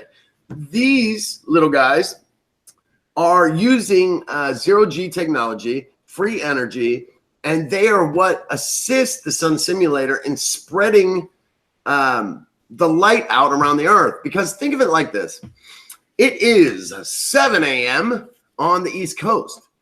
I'm sorry, it's 10 a.m. on, let's say 9 a.m. on the East Coast, right? It's 6 a.m. on the West Coast. So on the East Coast, the sun is high in the sky, right? Because it's 9 a.m. On the West Coast, it's still dark. Now, if the sun can't make it 2,500 miles from the East Coast to the West Coast in order to illuminate both coasts at the same time, how the hell could it possibly make it 240,000 miles away in order to illuminate the moon? Take it a step further, how could it illuminate the Earth so much that it could cause a, what is that called? A lunar eclipse? I'm sorry, a solar eclipse, where it casts a shadow from the Earth onto the sun? Like, it's just not possible. Or I'm sorry, I have that backwards. Cast a shadow from the Earth onto the moon. Is that right? That's called a lunar eclipse. Is that correct? Yes. All right, thank you. I mean, so what is your research on all that? Now, where are you at on all of that? Because I know you Rich? do a lot of research on. Oh, well, the sun and the moon are definitely not eclipsing each other. No way. Definitely. No way in hell, if I could put it that way. First of all, as soon as you can prove to me that you can cast a red shadow, maybe I'll start believing it. Can't be done. That's one thing. The red, right? The red that. Yeah, and it goes from totally blacked out to red, which tells me the moonlight is shining through something opaque that then tapers down to something translucent, and that translucent filters out everything but red light, or it's like a light on stage that has a red filter in front of it. And so one of the two things. And as I've talked about ad nauseum, the shadow is 70 miles wide, which means the moon, the casting object, if it is blocking the sun, cannot be wider than 70 miles, because you cannot, in physics, make a shadow from one light source smaller than the blocking object. You can't do it. So I have pictures of that object that is what I believe is causing that eclipse. And it boils back to Sky Dome Atlantis as well. But before I show it to you, let me show you these eyeballs. So at 2 minutes and 42 seconds. He loves to call these eyeballs because they're just perfectly in sync. Well, so it's weird. I mean, you can barely see them here, but if I took a screenshot and I took this into Photoshop, I could enlarge this a little bit. But maybe a lot of you might have a little bit of luck without any photo retouching whatsoever. You can see the white of an eyeball here with the blackness. The other eyeball is behind this blue lens flare here. But it dawned on me that the other day, this is what we found behind the sun simulator in using the photography technique that we were using. This was behind the sun simulator. Wait, you gotta. What? So we're screen sharing that one. So you, I'm sorry. I'm sorry. You're gonna have to change the screen. 1 second, please. All right. So if you're saying, am I unmuted? Yeah. If you're saying there's a sun simulator, you're saying we don't actually see the sun. Is that what you're saying? That is what I am getting at. Yes. Okay. Well, I got to be honest with you. That's hard for me to swallow, but I'm always open to stuff, and this is new to me. Well, please know that this is not my theory. Okay. Like when I put my solar filter on to my telescope, I have not been able to find the real sun in a very, very long time. It's very different from what it used to be. Kind of, I don't know how to put it. Oh yeah, it's fake. I mean, so people always want to know, has it always been fake? That's always the question. Answer. That's always the question, I know. But here is that red. Well, biblically, that can't be true. No, it can't be. I agree with you, Rich. And I want you guys to know that these, like I said, these are not my theories. These are just what I see when I take pictures of these things. This red lens right here that I'm showing in this image, I'm not even sure what screen I'm sharing at this point. Right here. Can someone help me? Oh, yes. Okay, good. I'm on the right one. If you're on the screen, that's the only one. If you move to another. So this red lens here, from what we found as we take pictures. We've lost the picture now. I'm sorry? We've lost the picture now. Oh, you can't see what I'm showing? Hold on. Oh, what did you do? I didn't do anything. Here, let me I'm go his back IT to it. girl here. Let's see. My IT guy is getting fired, guys. I just want you to you're know. getting fired. All right, so I'm back to it. Let me know if I'm back to it. Let's see. That's it. Okay, good. There we go. So what we're looking at here, Rich, is the sun simulator, or at least something. It's definitely not a real sun. Let's just put it like that. To the left, you can see gears. To the left, just below that, here is that red lens with this blue. And at first, this blue thing, I thought it was the blue Kachina. A lot of people did. I soon realized that there are man-made stellar cores up there that they are using, okay? With these stellar cores, they went and they're taking plasma from the sun and they're bringing it back to this blue, let's just call it a star because I have no idea what it is. I just know what purpose it's serving. And that purpose is a power source. This blue star behind the red lens is, by all intents and purposes, the power supply for this well, fake ass sun. And so it, I'm, like I said, I don't know how long it's been like this. I don't even know why it's like this, but I invite everyone, and I really mean this. I invite all of you, before you bash me and hate me, please go spend $20. Go get, I'll leave all the links that you need in the video description. Go get these items that we're using in order to shoot these things. If you don't want to go out and spend $10,000 on a telescope, which I can absolutely understand. Yeah, please do that. Please do that, because I will do that. Oh, good. It's fun. You're going to have a good time with this. I promise you, Rich. All right. And as you can see in this image, you can clearly, well, not clearly, these aren't the most high definition photos, but they're from another researcher by the name of Demon Hunter. He did a great job, but everything can be clearer. Everything can be more high definition, but you can see the top of someone's head here. Okay. Or what looks like the top of someone's head here, but we have a power source here. And if you look close, you can even see living quarters. A lot of machinery up there. I mean, a ton of machinery. And it's not even high-tech type machinery. It's a lot of like cogwheels and gears and things of that nature, you know? Here is, and you can barely see it, but this is that man-made stellar core that I was just talking about. And if you guys look here, you can see two faces. Now, that is not me and my wife. I have no idea who those people are, to be perfectly honest with you.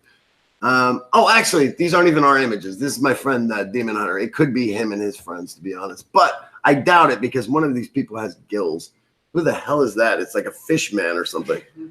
Anyway, point of my story is, I don't know at what point the holographic projections take over and what parts of these are real. I do believe that a lot of this is holographic projection, and even more lies in the skies. But I think that second picture of a person was Hillary Clinton looking up at the balloons.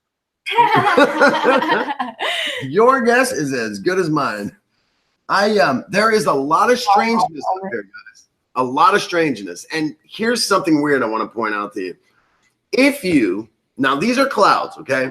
They've been smoothed out. They've had a lot of saturation added to them. But you can clearly see how they fit together.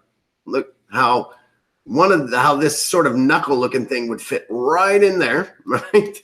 And how all of these sort of snap together. Everything we're looking at up there, guys, everything that we've caught, all right? Now, I'm not saying that everything, that this is the way it is, that this is only the way it is. I want all of you to go do your own research, because the results that we're finding when we take these photos are friggin' strange. I mean, the shit I'm showing you right now is strange stuff, guys. I am well aware of it. Suzette wants to know, are you saying that the holograms are producing the chemtrails? I think... No, the drones are producing the chemtrails. Yeah, but the chemtrails are what's actually helping it, right? The chemtrails are there for a few different reasons, okay? One, obviously, to control weather. We know that. Another thing is, think of the silver screen. Think of old school Hollywood. Think of, if you're going to cast a holographic projection, you need a medium for which that holographic projection can be projected onto. If you're not projecting onto a parabolic dish and you're projecting just into the sky, well, you're going to need neobate. You're going to need strontium and barium. Now, there's plenty of patents out there that show how these chemtrails can and are being used for holographic projections. There's no doubt about it. Here's a better picture right here for you, Rich, of the sun simulator and the big clock in the sky. That is our sun simulator and, quote unquote, our procession. I know that these things are strange, guys. Please know that these are not my creations. These are not things that I sit around and thought of. These are things that I really believe that divine intervention played a big part in our friend Ada, Eye to the Sky from the South, who is the creator of this photography technique, for which all of us, and when I say all of us, I own a website called forthewoke.com. We are a collection of sky watchers. We all got together and we all decided that we were going to research this together. and we were all going to buy this half dome piece of glass. Everyone had a camera already. We were going to get that 5X beauty mirror, and we were all going to go out here and we were going to shoot, and we were going to try to prove everyone wrong, that they were lying, that Demon Hunter was crazy, that the sun is not on a track system, that the moon's not on a track system. Well, unfortunately, instead, we started to shoot and we realized, holy crap, this guy's right. The sun's on a damn track system. This is crazy. Well, the more that we tried to prove him wrong, unfortunately, the more we just kept proving him right. And it drove us crazy.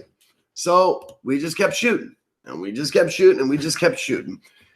And we found a buckyball factory up there. Well, that's kind of a new thing that you had brought up. Yes, like buckyballs are a technology that I discovered. I didn't discover it as in like I'm the one that invented it, but I discovered it. I was finding pictures that didn't make sense to me of the sun, of the moon, of the of stars, and they always had this sort of border around them.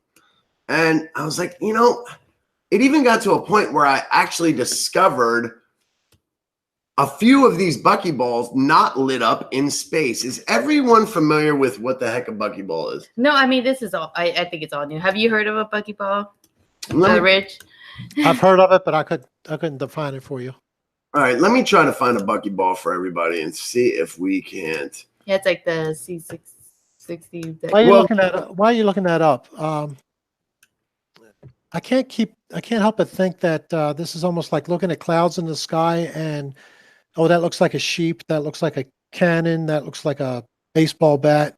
Understood. Now, do these things, like you're showing, like the track or whatever, any of these objects, are they in the same exact spot, or are they there day after day after day? Yes, every day, same spot, same time, same channel.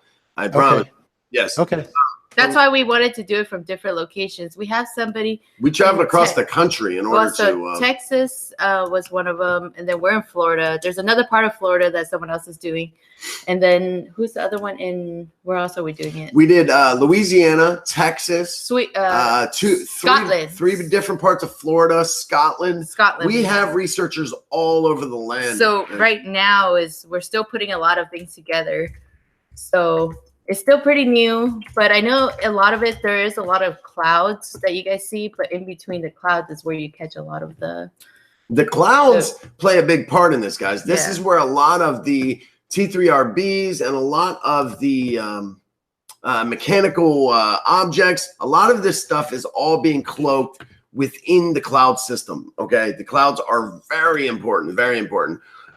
If you guys would like to see a live video of me capturing a lot of this stuff, I'd be more than happy to show it to you, because I know videos scream more truth than pictures do. I understand that, pictures can be fake, but videos are much more difficult to fake. There is a lot of sky surveys out there as well, guys, that show these tether systems and track systems. They actually show them. These are the kind of truths that, the powers that be are not going to come and chase you down to give to you. You're going to have to go and find them, find these truths, but they're also not hiding them from us on a daily basis. A lot of people don't know that, but I am on a sky survey right now called Aladdin Light. And usually when I come on here to show you guys that, these track system and tether systems are right in front of your eyes, a lot of times it's very easy to find on here without any issue. But it looks like they redid their website. Go figure. So let's see if we can find one really quick. I'm not going to put any time into this, but yeah, you can, on a lot of these sky survey websites, they show the track and tether systems in a big way sometimes. God, our internet is so slow. Let's not do that. Let's go back to what we were looking at, because I have a feeling that Aladdin Light is going to take a long time to load, and I'm not trying to do that. Let's just look at some pictures. Let's take some questions, and let's see if we can't nip this thing in the bud as quickly as we can, because we don't have a lot of more time with Rich left.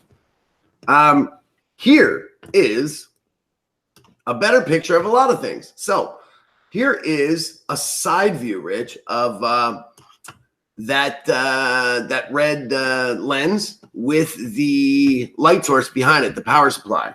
Can you see that? Yeah. Oh, there we go. Okay. So that's a very good picture of it. As you can see. Now, this is part of what's called the mirror relay system. This mirror relay system is how they spread the light of the sun simulator further and stronger. So everyone's noticed that within the past few years, the sun has a different feel to it. Not only a different look, but a different feel. It actually feels more like a broiler now than it does an oven. You know what I mean? It's stingy to your skin, and it's got high in UVC and UVB radiation.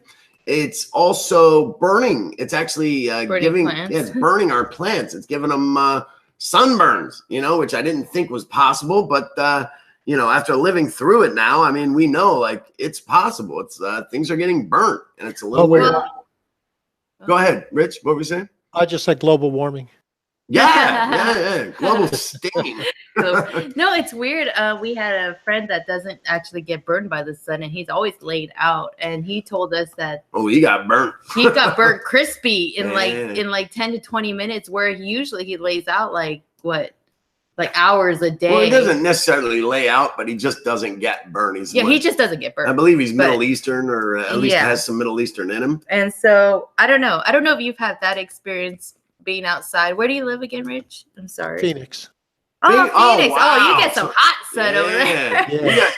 You guys get black in Phoenix, man. Yeah, wow. Yeah. That's a different type of sunburn. I don't even know if you can even be outside even more. Yeah, it feels like you're cooking something at 400 degrees. You open the oven and the heat hits you in the face. That's what it feels like in the summer when it's windy. Oh my gosh, we were there in Lake Havasu one time. No, Hoover Dam. No, Lake Havasu as well. We went there, for the boating and stuff. It was 125. Oh man, talk about. Oh, it was rough. You cannot stay out there. You're like, you get wet. It doesn't work. You get out of the water. You're like, get back in the water, and it's not enjoyable. It is really difficult. I don't know why people want to go there for vacation. Like, no, it's cool if you're in the water. I want to make a comment that you're with good people when you can crack a joke about global warming and people actually laugh and don't get upset at you. No, man. No, I know. I am showing you the sun simulator on a track system, buddy. And not everybody, and everyone thinks it's crazy. Everything. I know there's people there saying pareidolia. We get that all day long. I feel like a nutcase talking about this stuff. In our channel, I feel like we joke a lot, but there's but there is a lot of things. If we even joke about, people can't take a joke. And you got to make light of things and that are truth, and just kind of go with it. Don't let it get you down or get you in a hole or anything, But I'm glad that you brought that up, though. Thank you. Rich, people tell us all the time, like, when you joke, it's hard to take you seriously. Like, well, that's what joking is. Yeah, people. There's a lot of people like we do the research and stuff, but they're just like, I can't believe you're just talking like that. It's like, okay, well, what do you want me to talk like? Flat, honestly, it's a scary topic. That's why we call it the Boogie Man Channel, because these realities are nuts, dude. Yeah. I'm talking about freaking moon simulators and sun simulators. Like, I don't want to buy this shit. You know what I'm saying? Trust me, if anybody, he's probably the biggest critic. I don't want these to be our realities. Yeah, and it does stupid. It sucks. Yeah, and I think the only way that he could get over his fear sometimes is just laughing, joking about it. Because if anybody knows him, when he gets scared, he starts joking. Yeah. But I don't know. It was just a different type of channel, and I think a lot of people aren't used to that. No. They're used to just being really serious, and we're not about that. I get scared. Yeah, we don't want to scare people. I ain't trying to scare even because it scares us. Right. I don't know. We just want a different light on it. Just know the information. Don't go hide in the corner and cry. Yeah. Don't save that dress for Sunday. Yeah. Don't stop living your life because of the information you find. And know that our channel is not monetized, guys. We don't have alternative motives except for just trying to spread the damn truth. You know what I'm saying? Like, that's really all there is to it. So, and if the truth, like I said yesterday, I never want the hate that we get change, you know, the truth that we put out. And I've seen that a lot. That's a good point, baby. Yeah, it's not going to change the way we say anything because it is what it is. And I'm not going to change the way I say something just because somebody doesn't like it. Damn. Right? I married a tiger. Listen to this lady. But it's true, right? I mean, you're not going to hold back something that's sweetie. the truth. You're going to get crap no matter what. Yeah, you you know? sure are. And if at least you know what you're putting out is true. That's right. Not everybody has to believe it, but at least you know you put it out there, you know. But don't let anyone ever change what you think because of hate. Yeah. Just, wow. just Who say. are you? What happened? I love you, babe. But I mean, Rich, I'm sure you get that a lot, right? People try to change the way you think because of what you put out. Just slightly, yeah. Just I've had about 5 comments that I've just watched pop in on my phone. Exactly that. I mean, not about this subject, but you know, videos I've done. Just everything, yeah. And you know, of course, people have their own opinion. We totally respect it. Just like the whole Nibiru thing. I'm not gonna stop being someone's friend because they have different beliefs. We're friends with all kinds of people that have different beliefs, doesn't believe what we, you know, talk about, but they're friends and they can look past it. You know, they don't hate us for it. Well, what I don't like, and this is why I'm gonna do what you said. That's why I'm looking forward to the links to know what to buy.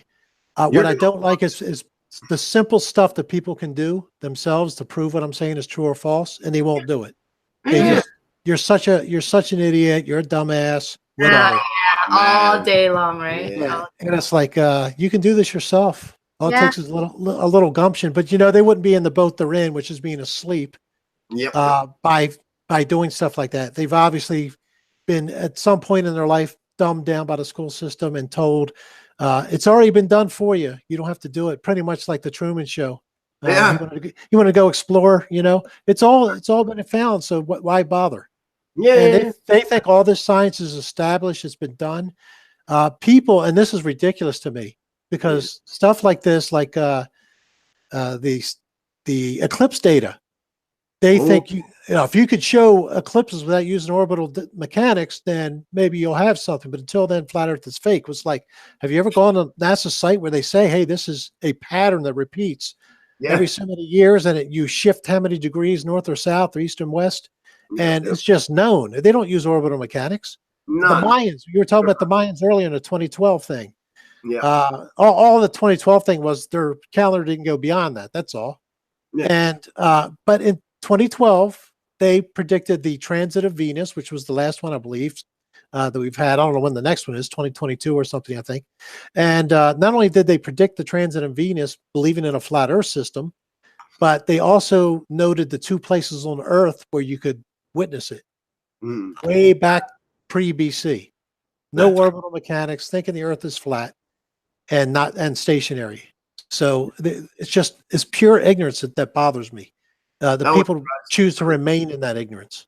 Yeah, we always say try yourself. We never say believe us. I never want to say take my word for it. Just go do it yourself. Don't take my word for it. Don't ever take my word for it. I didn't believe a lot of this stuff until I saw it because it's a lot of fun doing this stuff. Like, Rich, now that you got a camera, I'm telling you, buying this little paperweight and the beautification mirror, it's not going to cost you more than like $40. Swear to God. You're going to have a blast doing it. I had a great time doing it. It's a lot of fun. And once your eyes adjust to what you're actually looking for, just wait. Prepare to be mind blown, my friend. You're going to love this stuff. I promise. You want your mind blown about something? And people will think this is crazy too. Go outside when it is a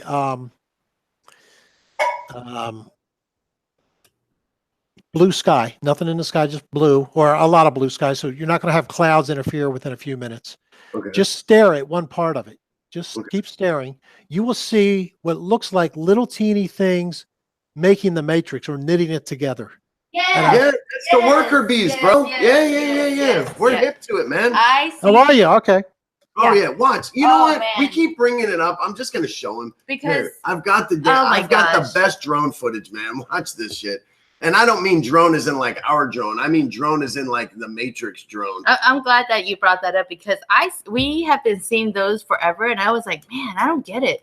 And it's like you'll see it, and then you're like, maybe it's my eyes, and then we started capturing them, like, you know, what between the clouds or just like around the clouds, not even in the clouds. And then I've actually seen one just right above me. I could see it. He couldn't see it. I was like, oh my gosh, there's like 5 little Just they're everywhere. They're kind of metallic looking balls, right? And they Yeah. move around, and then they start disappearing on its own. Yep. And it's crazy. And at first I just thought, what is wrong with me? You know, but then you see it time and time again, then you capture, you're like, oh my gosh, there's something. No, I remember I told my ex about it, and she was like, "You're crazy, you're nuts, blah blah blah blah blah." And then we were at our swimming pool when I had money. Anyway, and I'm cleaning up or something. All of a sudden, I hear this, Rich. Oh my God, I see it. I see them. Yeah, so you just have to do it long enough. Yeah, and it's funny, and it's easy for people to just say you're crazy, you're tripping, you're out of your mind. It's just, oh gosh, So what? I mean, what did she see exactly? The balls knitting and like the. Yeah, to me, it's a little. To me, they look like little teeny sperm. Okay. That's just how I see it. And that's what I was just going to show you, these sperm-looking drones. Yeah, and they look like they're knitting the sky together. You ever see the Star Trek episode Tholian's Web? No. Sort of reminds me of that on the micro. I'm going to look that up and get a picture for you. So here's one of the drones that we were catching yesterday. Just so you guys know, just in my parking lot, my apartment complex parking lot alone, there was over at least, there had to be at least 100 of these drones of every shape, size, and color. Yeah. And I mean, they were everywhere. Okay. Now I've got a video that's going to show you using this dome. But before I show you that, let me show you what I caught on the same thing. Hold on. God, yeah, so usually I see them as metallic and everything. This one, what he's showing you, is more like a ship or something. It's crazy. Oh, it was crazy. But where's that? Yeah, the white metallic balls is what I always see them as, and then they kind of float around and they. Well, there's different ones. Yeah, there is different ones, but like we always call them the matrix in the sky. Yep. We call it the glitch in the matrix is when you actually, you know. Yeah, that's a good term. Yeah. So just in one photo, look at all these drones. 1, 2, 3, 4, 5. And then there's something down here like a little weird ship that kind of looks like the key to a castle or something. And then all right, now check this out, Rich. Ready? Yeah. Now this guy, this is a dude. I don't know who he is or why the hell he was there. Okay, you see it, right? Okay, I mean, I know it's like the funniest thing because now watch this. Like... Watch this, Rich. Now this is what makes this dome so amazing. This is why the Vatican has locked this shit down, because look at what you're about to see. You can see into other dimensions with this damn thing. Okay. I don't know what your take is on dimensions. Yeah, tell me what you see. Yeah. I don't want to lead you, but I think it's damn obvious what this guy is. First of all, what are you using here and what are you shooting at? Are you still on that ball? I'm still on that ball. Still on that ball. And all I'm using is that 5X beautification mirror underneath the half dome paperweight, okay? And I'm just using my cell phone in order to catch this. Now, oh, interesting. Yeah, so this guy is, nanoparticulates everywhere in this house. Sorry, but this guy, I didn't even know this guy was even here until later. Beck and I were reviewing what what I had recorded, and I was like, oh my God, what the hell is this thing? And I mean, I don't know. Yeah, I've never seen anything like this. It freaked me out so much. And the reason why I thought maybe he was there is because, here I am in my apartment complex in the parking lot, and I'm using this method of photography that probably no one's ever seen before. So if this was a military sort of thing, this guy was probably like, okay, who the hell is this guy? What's he doing over there? And he snuck right up on me. I mean, if this is a guy, if this is not interdimensional or something, but check this out. There's a picture of him either, well, hold on. I'll let you decide what you think it is. Hold on, where'd it go? I mean, I was shocked when I saw that damn photo. Like, what is going on here? Who is this guy? And who told him it was okay to blend in with the tree? You know what I mean? Oh, man. Sorry, wrong button. Who told him to? Oh, here we go. What is your take on dimensions in this world? Like, do you think that there are different dimensions, or? You mean beyond 3? I'm sorry, my wife likes weird, just silly questions. That's okay. I like silly questions or what. Because there are people who don't believe in different. How could you? I most definitely believe in different dimensions. Okay. More than 3. Yeah. That was like an easy one. Like, of course, he's gonna believe in other dimensions. Come on. I mean, if we definitely know there's 1 and 2 and 3D, so there's multiple. Why would we stop? Well, why would we stop at 3? Anyway, we're multi-dimensional, aren't we? We just only can see in 3 dimensions. We've got a brain that thinks. We've got a heart that beats. We can move our hand. We can eat and talk and whatever it is. We can do a myriad of things all at the same time. So we're multi-dimensional. That's too many dimensions. You guys just lost me. No, and we have the astral plane, which we can travel to. Yeah, talk about that's my middle name, man. I'm Andrew Astroplane Saporito. Nice to meet you guys. I love. Oh, sorry. Go ahead. I was going to say, can I share for a second? Just want to show you a couple shots. Real quick, this is the last image I just wanted to show you. So what do you see in this image? And you're going to have to tilt your head to the left in order to I just want to get you started, but kind of tilt your head to the left and look to the bottom right there. This is that same guy, by the way. I was going to say, it looks sort of like the same image. It looks sort of like what I'm going to show you too. Oh, that's perfect then. So we'll relate it back to that. So what do you see? What do you think about this? Like and tell me if you want me to enlarge or anything like that. Well, that's one of those things I have to see myself. Okay. Yes. Okay. No. I am going to make you buy this thing, Rich. You're gonna have so much fun with it, dude. It's the most fun with photography I've ever had. And this is only like my 3rd time ever doing it, because as you notice, all the images I've shown you guys today were someone else's. Like, these were the people that are in my photography group with us, like our Skywatcher Union, we call it. We all work together, but I'm mostly the guy that's doing the interviews and all that stuff. I'm the face of the whole thing.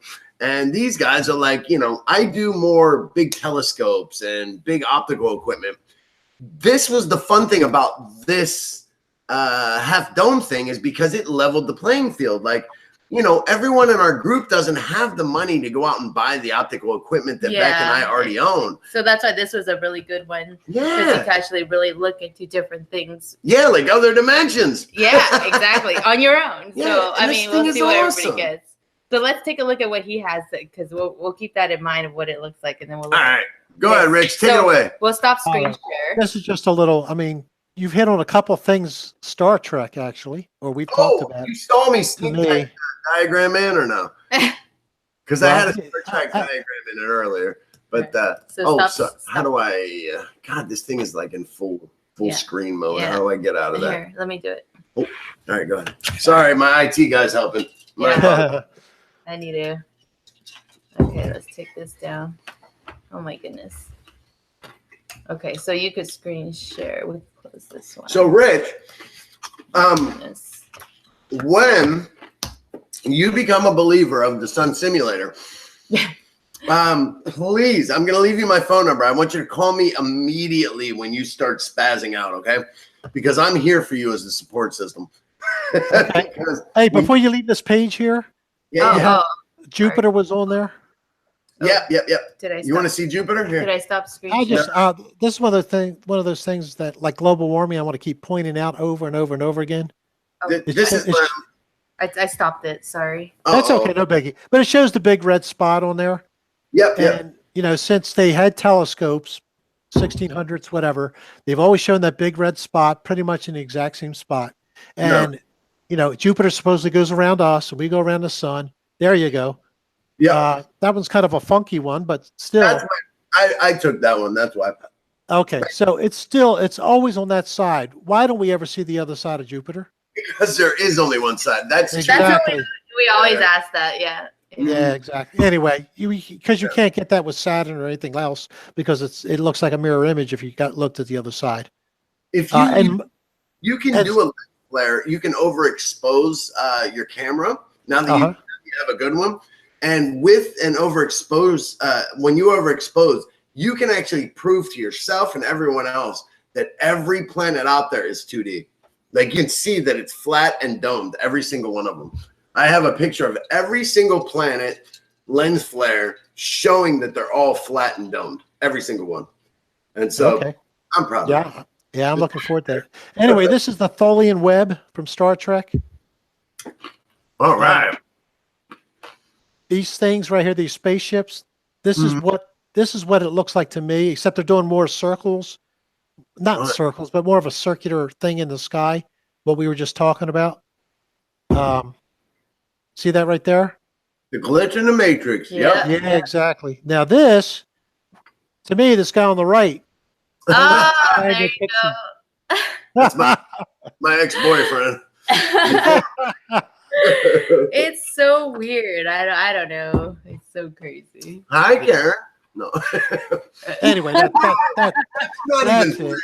Karen showed, and then that crazy hag showed. That's not fair. By the way, to me, Star Trek, the original series, is one of those shows that showed so much in the future for real. And also, if you understand it, it shows like the deep state, what they were into, what they're going to be into, different things like that. Down to, you remember they had the communicators they would flip open? Of course, ours started with the flip phones. Flip phone. And I remember watching that, the original series. I was only like 7 years old when I was on. And I always saw reruns when I was in the 70s. So when I was a teenager, and I was like, man, that would be such great technology. Of course, it'll never happen. Oh, man. But it would be great technology. But the best technology there that hasn't happened yet, so far as we know, is the transporter. Can you imagine going from LA to New York in 30 seconds? Man. Oh, man. And imagine what somebody could charge for that. Oh, my God. It's going to be Elon Musk, and it's going to be faulty at first. Do you want to be the first faulty transporter? No, thanks. No, thanks. Only my legs showed up to the final destination. It'll really be a hologram, and it'll say it looks fake, so you know it's real. Yes, you know what? Yes. Let's get on Elon Musk here, because obviously you were keeping up on that whole thing, correct? And so that poor guy, first he sells his soul to the devil. He realizes, oh shit, all the conspiracy theorists were right. Like, these guys aren't doing what they say they're doing. Because he's doing his part. Yeah. And then things get changed, and he has no say in what happens after that. He wasn't on the launch pad. You could tell that. He never went to the launch pad. They didn't let him go there, man. And all he could say, was, it looks so fake. It looks real. Like, it's gotta be real. It's gotta so be real. Fake looking. You're like, really? That's how you sold it, Elon? Good job. I don't think he was speechless, I think. He didn't have his pint of baby blood that morning. Yeah, I don't know. His game was off, man. Yeah. I just, I kind of, in a way, felt bad for him, because it was so transparent what happened with him. Like, he signed his name on that contract, you know what I mean? And then that was it. Once you sign your name, that's it, man. They own you.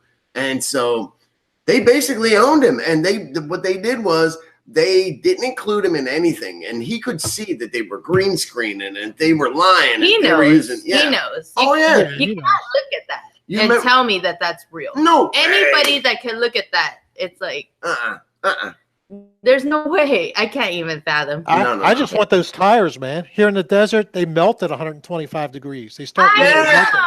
And yet he's out there in 500 degrees Celsius, and it's still going well. All these days.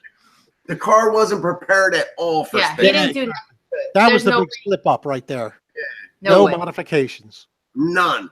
And I'm like, seriously, Elon, you might want to shut up. Yeah, because I think that if anything, they would be the one doing something to his vehicle to make it prepared to go out into space. Of course. Obviously, he's just like, oh, just put it there, throw it out of space, and no dents, scratches, nothing, burns, nothing. It's perfect, pristine. No. Well, not only that, but it's stable. How's it stable? There's nothing, you can't, there's no stabilizers on it. It would be just a constant roll. Plus the plastic, the fiberglass. I mean, we're talking about ionosphere heat. Yeah. I mean, get out of here. If they're saying what it's saying it is, no way. No way. I'm surprised they didn't turn the radio on and have some AM radio broadcast on it. I know. They have I love that when people start to talk about, and I believe it is the ionosphere. Is that the one where it's like somewhere around like 4,000 to 6,000 degrees, but they always compare it to putting your hand in an oven. And they're like, yeah, the molecules are so spread out that you don't even feel the heat. And you're like, okay, dick. All right. First off, like and they always compare it to putting your hand in an oven. And I'm like, okay, I get that analogy, but you only have your hand in the oven for like, I don't know. Like you don't keep it. You know what we're talking about, Karen? Yes. Okay. But I'm just like, I'm like, come on, your hand's in that oven for like 10 seconds before like, dude, that's fucking hot. Yeah. All right. Yeah, no way. And then, so think of this. So, okay. So the molecules are so spread out that it's not as hot as you think, but it's definitely not so spread out that they couldn't take the damn temperature on it. Yeah. See, that's another half lie. What it is the molecules are so far apart. If all that's true, that's why it's hot, because the molecules help transfer heat off of an object. Good point. Why do you keep looking at that? No, I was looking at the chat. It was funny because she's watching you through her phone. No, I'm looking at the chat. It says, I would love to give Elon a truth serum and find out how stupid he really is. Wow. And this is from NJ Jeep Girl, New Jersey. I thought that was funny. What's his name? Joe Rogan did give him some truth serum. He gave him that blunt during his interview. Literally smoked weed in front of everybody. And I really thought that was like, wow, I don't know what they're doing to him. But that is not an example if they really wanted the millennials to follow that. You know what I mean? If they thought that was supposed to be cool or something. I don't know. Well, I'm just saying. If that's the angle that they're going, that's very interesting. Yeah, because I feel like when you're in a power position like that, you don't get to make those simple kind of decisions like that, whether you're going to smoke weed on air or not. He is supposed to be an example. Supposedly. Supposedly. He's so stupid. I mean, his stock tanked as soon as he did that. Oh, could you imagine? Yeah. No. In real time, his stock tanked. I believe it. He did it while the stock market was open. That guy really knows how to screw up, doesn't he? It's like he's like Neil deGrasse Tyson. He's another deep state, whatever. And is that true about Neil deGrasse Tyson being arrested or charged with abuse or whatever? Does anybody know if that's true? I don't know. He was offering mustache rides. D Marble did a video about it today. He did what? Say again? D Marble put a video out about what's his name? I forgot his name's gone out of my brain. Neil deGrasse Tyson. Yeah, him. He's made a video. D Marble. What does that mean? Yeah, I didn't know about that. I haven't kept up with that. D Marble's a channel. Okay. So, and so what happened? So he put out a video about D Marble, and D Marble. D Marble made the video showing that it was reported in the press that he'd been manhandling women. Oh, really? That guy is barely even evolved into human. They've got to somehow get rid of him, haven't they? Hey, Karen, I'm looking right now. Says 2 more women accused Neil deGrasse Tyson of sexual misconduct. Oh, wow. Boy, wow. You know what happens is if the deep state all of a sudden has no more need for you, guess what? Yeah, all of a sudden you're charged with something. Well, and it's always real bad. Yeah, no more mustache rides for you, ladies. Yeah, they're dropping that microphone, should he? That's right. They're dropping him just like the microphone. That's right. Neil deGrasse Tyson is off the market, ladies.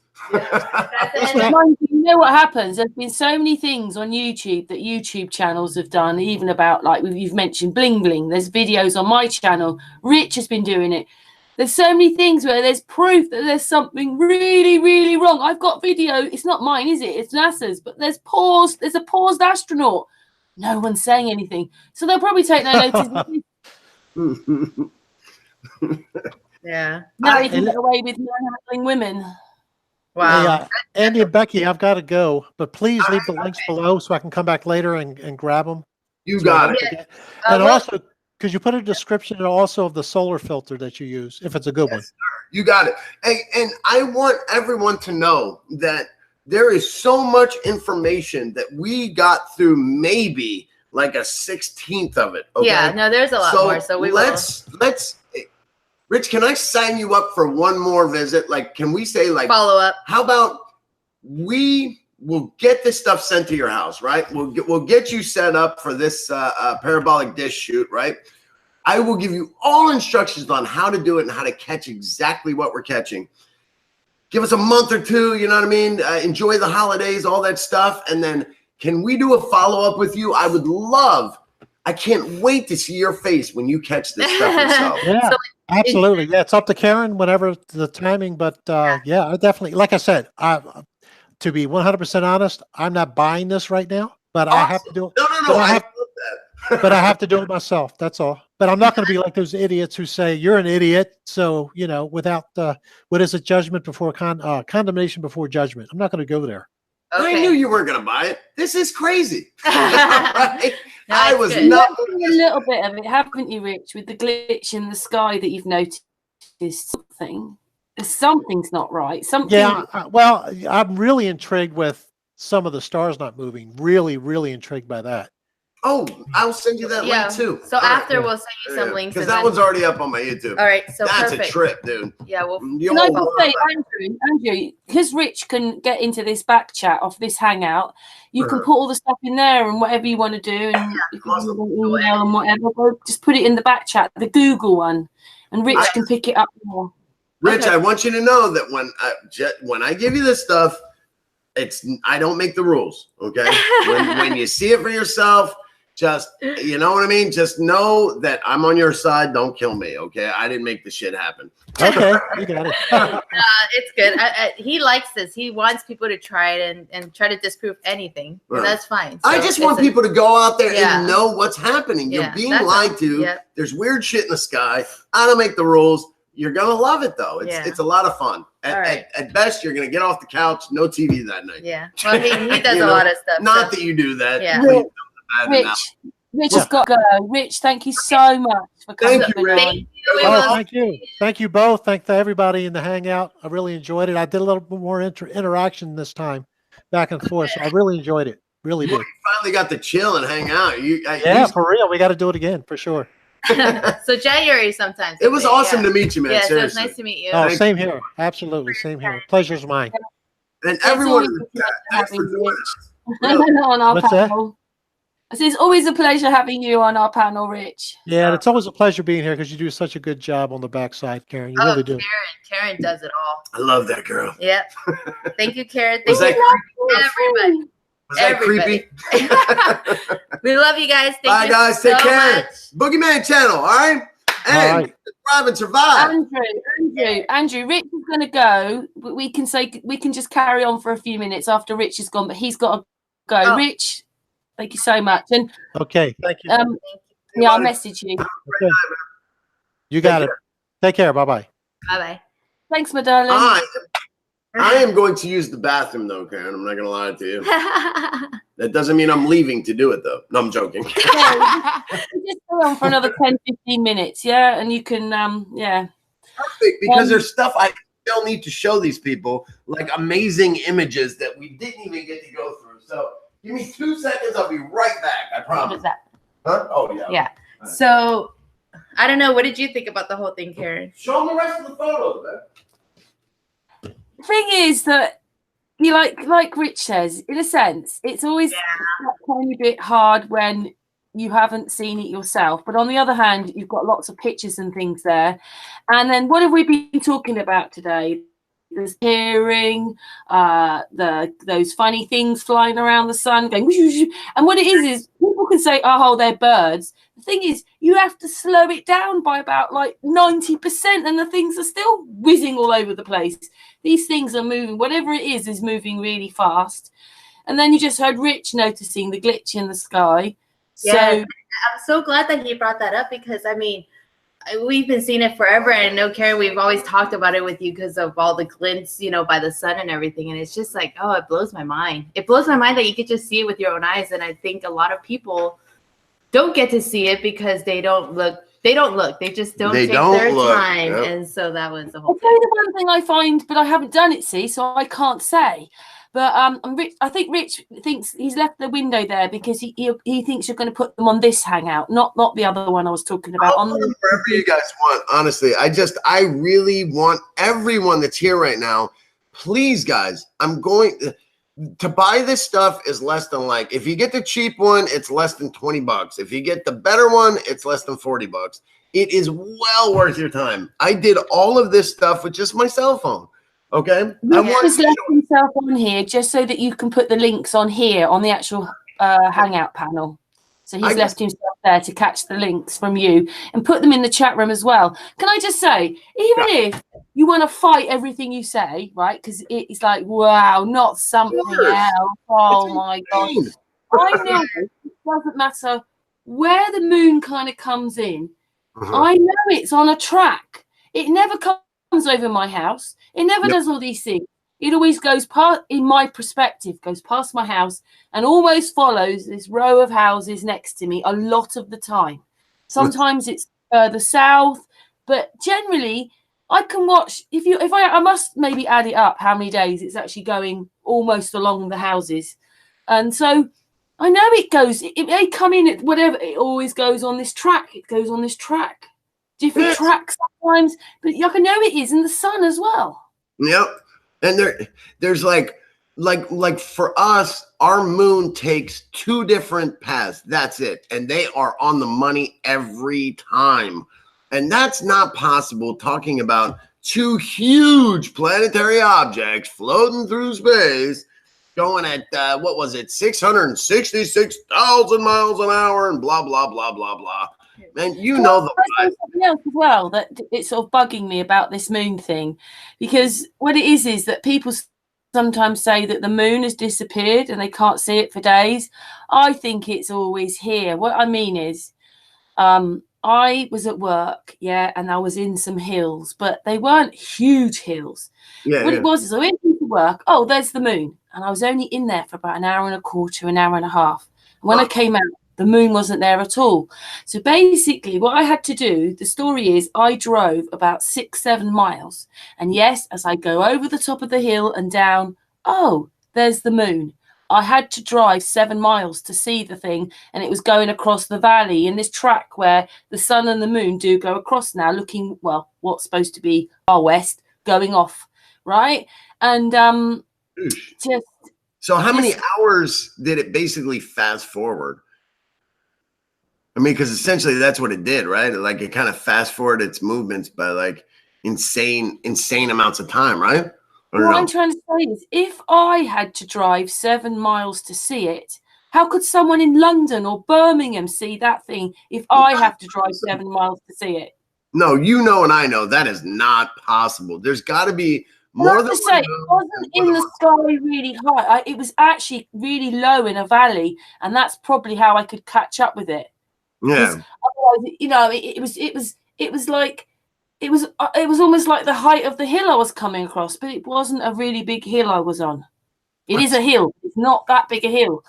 And then I was thinking, well, if I have to drive 7 miles to see it, this is why people say, well, I didn't see a moon in the sky at all. No, and it has to be 7 miles away and you won't see it. That's what I try to explain to people. It's like, think of this too, like, how in God's name could the sun, and you know how slow the sun moves, how in a 24-hour time period, how could the sun go 8,000 miles, an 8,000 mile radius around the earth? It's not possible. Now, I don't know what to call that. How do you guys call that? Because we know that the sun never changes elevation, and it's not going around the earth, but it's going around the earth. How do you say that? Like it goes around the plane of the earth like a halo, but it doesn't revolve around the earth. What's the proper terminology for that? I don't know, because I have the same thing when I want to explain what the Big Dipper does. So I'm trying to say it's going, I think I told you before, it's kind of going maybe slightly off, but it's going south to north, west to east, north to south, and east to west. Oh, you got it. Yeah. I have to say it's going around corners. Yeah, I'm saying round, but I'm not saying round. I'm saying it's doing a kind of square thing. I have to say round corners because that's the word. That's interesting. So like air is watered down water. How ridiculous is that? No, hold on. You're saying that you think it takes more like a square position then, huh? Or like a square, what is that? Revolution, I guess, or I've tried to say this before. If you're somewhere like where Rich is in Arizona, I think the Big Dipper is so stretched in the sky that when it starts to bend down in its first bending, it actually goes out of the skyline, so they don't see it for a while, and then eventually it starts coming up again. And then when I went to Denmark, which is more north, Denmark's more north than me, I had to go down my friend's garden and look in the field, and yes, it still was quite big, but oh, it's right over there. But for me, in my perspective, this thing goes round. I live in a close, and I live at the beginning of the close, and the thing goes round the close. It's a square. And the thing is, they say that this set of stars is not a constellation, but it definitely works together. And only when people really look at the Big Dipper, because what it was is my friend Malk suddenly did it. He suddenly realised that because you have to keep watching, going back, you know what you have to do, and you can see that this thing bends down, and then the back of it turns round, and then it starts going off in a different direction. That's crazy. But I'm still stuck on the whole. A lot of other people just haven't seen this. Like I told you before, on the equinox, on Cancer and Capricorn, the tropic. That's the big point. Yeah, that's the moon dragged the stars with it. Like pick them up, drop them off, and then bugger off in another direction, much faster than they were going. I saw the moon do it in a like a heartbeat like wave, and then Dave Marsh, with his research, when he actually did the graph, it was a heartbeat wave. A heartbeat wave? Nice. Yeah, so there's a lot of frequency things happening like a heartbeat wave. Yes, it's all frequency and vibration, all of it. I'm just so shocked that people haven't watched that Big Dipper and seeing it bending. And then the really weird thing is that when it comes out of the first, I call it the first bend, because usually in winter it starts at this position and like west, north, west, whatever. It bends down, then it goes up in the sky, right the way up. Then it starts bending around again, and then it goes across the sky and it bends again to come around the third corner. And I'm thinking, if anybody is catching star trails, there's absolutely no way your star trail would have circles in it with the Big Dipper. The Big Dipper. No, no way. Yep. I mean, so it's star trails are lies. They're lying. It's and so anyway, Owen, he's from Australia. He's done an experiment. I'll quickly explain that to you. He's taken a bit of time off, but he put just 2 pictures in his camera, and it made a star trail. How can 2 pictures do it? But anyway, Owen, you like Owen. Owen has made his own experiment. He didn't make it yesterday. He did it last year. He's made this sort of thing he could sit in and actually show how far away the stars are. And basically he got in a car and he was obviously recording, and basically he could keep up with the stars in his car. Whoa, wow. Nice. I like that one. Hell yeah. So he was showing that, see, God, it's hard to explain, but with just a telescope, you can prove the shape of the Earth. And one of the ways that you can prove that it's the stars moving and the planets moving and the sun and the moon moving is that, do you know the difference between trails and stutters? Like a trail would be a continuous line of light, okay? So you can always tell when something's moving. So if it's the stars moving, like if you were to take your camera and you were to open up the aperture and just shoot, right? And just leave it open for a long time, you'll notice that the stars leave what are called trails, where it's one continuous line until your aperture then closes and the picture has been officially taken. If it leaves what's called a stutter, which is a repeating pattern of the same image very quickly, that means you're moving, okay? And it's things as simple as that that can prove, you know, the heliocentric model versus, you know, you get it. I can never remember the other word. What is it? Heliocentric and what's the other word? Huh? Geocentric. Geocentric. Thank you. Gosh, I'm having such brain farts today. That's my middle name, Andrew Brain Fart Saporito. Nice to meet you. Also, as well, like, again, you have to watch it every day. Sometimes the sun comes in slow and then suddenly goes off fast. Suddenly it might come in fast and go off slow. It might come in slow, stay slow and go off slow. It might come in fast and go faster and go off fast. And every day, the sun and the moon do these things differently every day. What do you think about that? What in your mind, what do you attribute that to? Well, we've been talking to a lot of people who've been talking about clocks. To be a pattern, but I actually thought this year, to be honest, for a few years watching the Big Dipper and where it was coming up in my sky, it would be in the same place for 2 years. But this year, everything changed. It's suddenly like at a time when it was over there, no, it's above my head now. So everything's changed. Hold on. So you guys are getting the Big Dipper above your heads in the UK? Like every night? As I said, that's what I'm trying to tell you. I live in a close, which is kind of then square. And my house, so for 3 of those bends, it's going around the close in this square thing. But the last bit, the last leg thing, it goes over my house in perspective. It probably isn't, but just in my perspective, I could put an app up. I can see it with my own eyes. It's going over my house. Because we get over. I'm not quite north because I'd be in the middle, wouldn't I? But if I have to go down my friend's garden and see it over there, and in America it's so big and stretched, we have to be more north than anyone else because it's going around my house. It doesn't go around my friend's house in Denmark. It goes around a field over there. What part of UK are you in? I'm gonna look up your skies right now. Is it dark where you're at? It is, right? Yeah. Well, I'm about 45 minutes from Heathrow. Heathrow. Okay, hold on. No, I wasn't asking for your address, just for the record. Berkshire. All right, because I'm on allskycams.com. Can I steal the screen real quick? Yeah.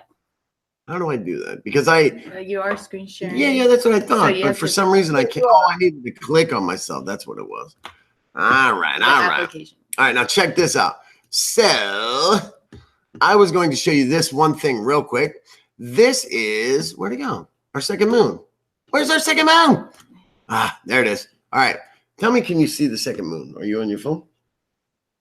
Back? Yeah, but I don't know which one you clicked on. I think I clicked on the wrong one, didn't I? Oh, nope, there it is. Okay, so this is our second moon. This is the first time I've ever seen it in real life. So this guy was down in Antarctica, and he was filming. His report was that he saw this thing come out of the ground, which I thought was awesome. But it only took me a split second to realize that this is not our regular moon. I mean, look at the features of it. It's super lumpy. Yeah, I've seen this video. Yeah, I think it was Karen. Holy shit! Look how talking about. Yeah, you're right. She might have shown this to us. I think you showed us this one. Yeah. And look how wide it is. You know what? I just realized. We're all helping each other, aren't we? What's that? You said you think that it was me that shared it with you. I said we're all helping each other.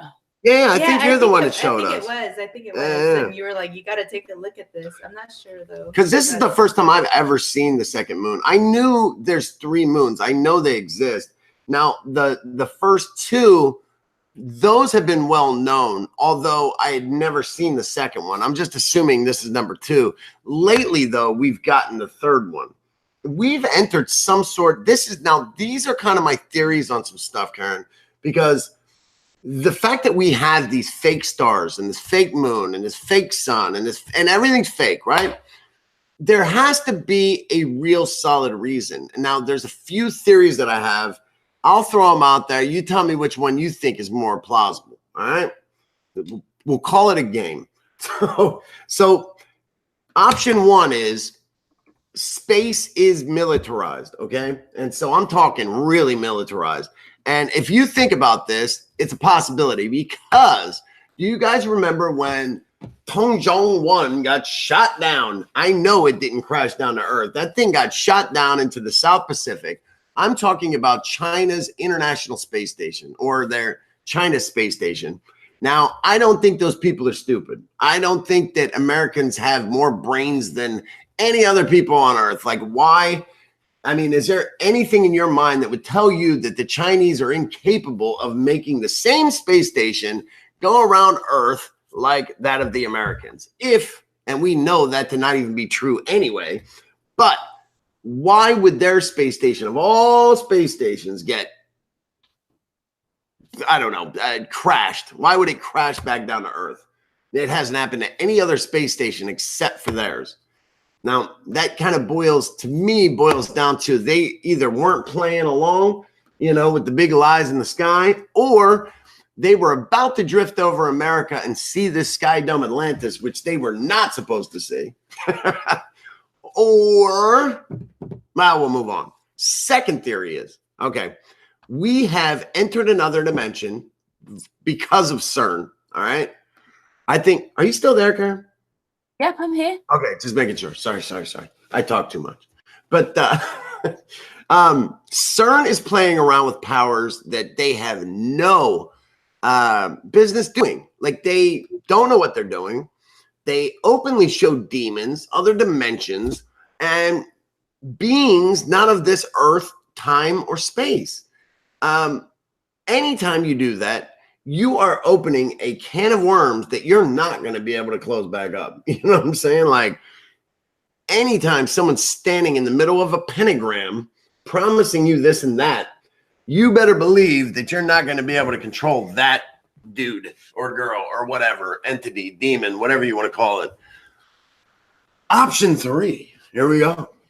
Option 3 is that what if we knew something bad was going to happen? Oh, actually, what if something actually something bad already happened? What if our poles already shifted? What if we're looking at the bottom side of what we know to be the other side of Earth? The side of Earth that no one's ever seen before, except for the powers that be and the other 33 districts. Are you hip to the extra districts on the Earth? Say that last bit again. Okay. So you've heard of Admiral Byrd, correct? I'm sure you have. Oh, right, yeah. Yes. Yep. So remember his very famous interview, which he was not supposed to do. And when asked, what would you recommend for a young, adventurous young man or woman who wants to go see the world? What would you recommend for them? And he said, his exact words, well, we can't go to the North Pole because it's getting too busy up there, too crowded. He said, but the South Pole, he said, it's going to get pretty crowded down there because we found that there's enough coal down there that we could run the entire world for a lifetime. But he said, if you travel past the South Pole, there is a continent larger than the United States sitting just on the other side of the South Pole. I mean, that rang so many bells in my head, Karen. Have you ever heard that interview? Yeah. Did it mean anything to you, or did you not care? Well, I was really like, because obviously when you come into Flat Earth and then you hear that, I was like, yes. But then you hear, well, maybe he was a shill and a troll, or he was just set in to do that. And then you think, well, actually, if he's making it sound the South and we know everything's the other way around, he's got to be talking about the North. That's what he's really talking about. He's not really talking about Antarctica. He's talking about the North. Okay. All right. That's interesting. Kick that idea in my head. Please explain that to me. So. Well, we know even less really about the North Pole, even though we think we know more and everybody's been there. We don't. We know less. We don't know shit about any of this damn Earth. I believe it. Trust me, I'm in total agreement. Whatever it is, whatever we're calling North. And anyway, it might be that like no matter where you are, you get north, south, east, west. But it's a different north, south, east, west to me. That's a good point. Because if you just go east, you're just going to continue to keep going east around in circles. You go west, same thing. South, well, north. If you're following a compass and going north, right? Every time you pass that magnetic north, you're just going to keep going back and forth, right? South is really the only true way to leave the matrix, isn't it? Anyway, this other stuff you were talking about, you know, with the moon coming out of the ground. Now think of Stan Smith. You liked his stuff, didn't you? With I like Stan Smith. Those goggles. What is he saying? And then in reality, what is people like Robert Forsh and the videos I put up? He's showing you that the sun isn't really, but it's looking like it's coming out of the sea. It's rendering, and then it kind of lava lamps leaves the sea. Interesting. I mean, he's doing it on the sea, isn't he? And he has that view of the sea. Not all of us have that view. But basically, the sun is appearing miles away. Well, I don't know if, well, this moon that's on the screen right now, just to be fair, this one looks like the way he's filming it, it almost looks like it's, that he's not on the ocean, that it almost looks like it's on snow, which may have the same effect, though. Just to be fair, but I'm not quite sure what the hell we're looking at here. Are you still seeing this video or no? Yeah. Okay.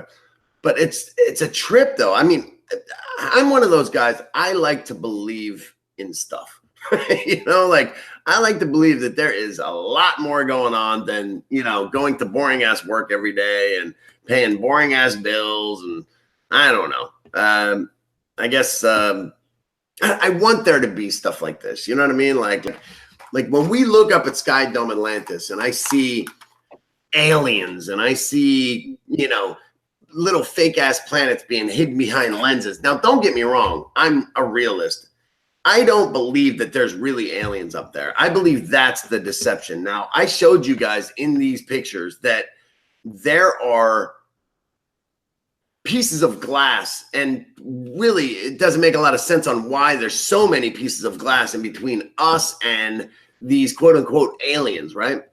The only thing that would need a medium like that would be a holographic projection. So although I have a creative side to me and I have a very, you know, wild imagination, I'm really into technology, and I don't believe for a second that this Sky Dome Atlantis is being run by any damn aliens. You know what I mean? But I believe that because we posted what we knew about Sky Dome Atlantis here on YouTube, that the powers that be, the people that are running this whole show up there, they saw what we were doing. They saw that we figured out how to, you know, obfuscate their obfuscating system. And I think that they're kind of personally doing a misinformation campaign on us and our group that are waging war on them. You know what I mean? Like, because our first few rounds of the Sky Dome Atlantis, I didn't see any aliens. Did you, Beg? I don't remember seeing any aliens on the first few videos we all put out. And then all of a sudden, we start putting out really good videos on this damn thing, and a ton of them. And now we're seeing aliens, and now we're seeing just weird shit, dragons, and you know what I mean? Don't get me wrong. I want to believe in Game of Thrones and all that stuff, but I don't know. I don't know if I'm buying that part of it. But there's something up there, Karen. There's something up there big time. And every time you see a laser getting shot down into California that starts a fire, you always see it coming from the moon simulator or the sun simulator. Am I wrong? Because I might be. I can't remember. It's so hard, isn't it? Because, you know, like my own research, like when you realize that the sun isn't, well, what you're seeing isn't really very far away, and it can't be, because otherwise you wouldn't see it and it wouldn't be in focus, etc., etc. And that's if you can see it, because some people do live in towns, don't they? So this is why a lot of people might not notice it, because they're living in where it's coming from, because they're living in a town. Yeah. But you know, when you think that in the summer here we get a lot more hours in the day. And basically, the sun could be going across my, well, just to the left, to the right of my house. It's totally taking 14 hours to go across. Well, if it's here for 14 hours, how can it be in all these other places? That's what I'm saying. No way. No way. It can't go. It's not possible that thing could travel 8,000 miles in a 24-hour time. Did you look up Free Anarchy like I told you to? He's into the fourth dimension. I tried to show you it. Remember? Yeah, you showed me, and let me tell you that I have a better grasp on dimensions because of that guy, and because You told me to watch it, and so I thank you very much. I started to well, I was having a lot of trouble with my research on the moon, Karen. Like Beck and I, we used to catch aliens all the time on the moon, right? Those little grays, and we would catch these weird demonic looking things, you know? But what didn't make sense to me is that these things never moved, okay? They never moved. And you're like, I don't get that. Like, you know, 1 week you're looking at the moon and you see like something that looks like a pyramid in this spot that you're very familiar with, right? 2 days later, that damn thing's not there anymore. The pyramid's not there, and neither is that alien that just it seems to be stuck in place. Like, what the hell? You know what I mean? And so it started to make me think, like, the only thing that I could come up with that made sense to me, that made me feel better about it, was saying that it was a hologram. That was it. That's the only thing I could come up with. But sometimes when you just call something a hologram, it feels like a cop-out. It feels like, okay, you're being lazy, Andrew, and you're not doing proper research. If you're just calling everything a hologram, that just won't do. You know what I mean? And so then you pointed me in the direction of, what's his name? That guy that I was watching his videos about the fourth dimension, right? Reality. Yeah. And that's when it dawned on me. Well, it didn't really dawn on me. He gave me the answer, but we're not synced with their time. Okay. So we look at the moon, we look at Saturn, we look at Jupiter, we look at any of the planets or wandering stars, whatever the hell you want to call them.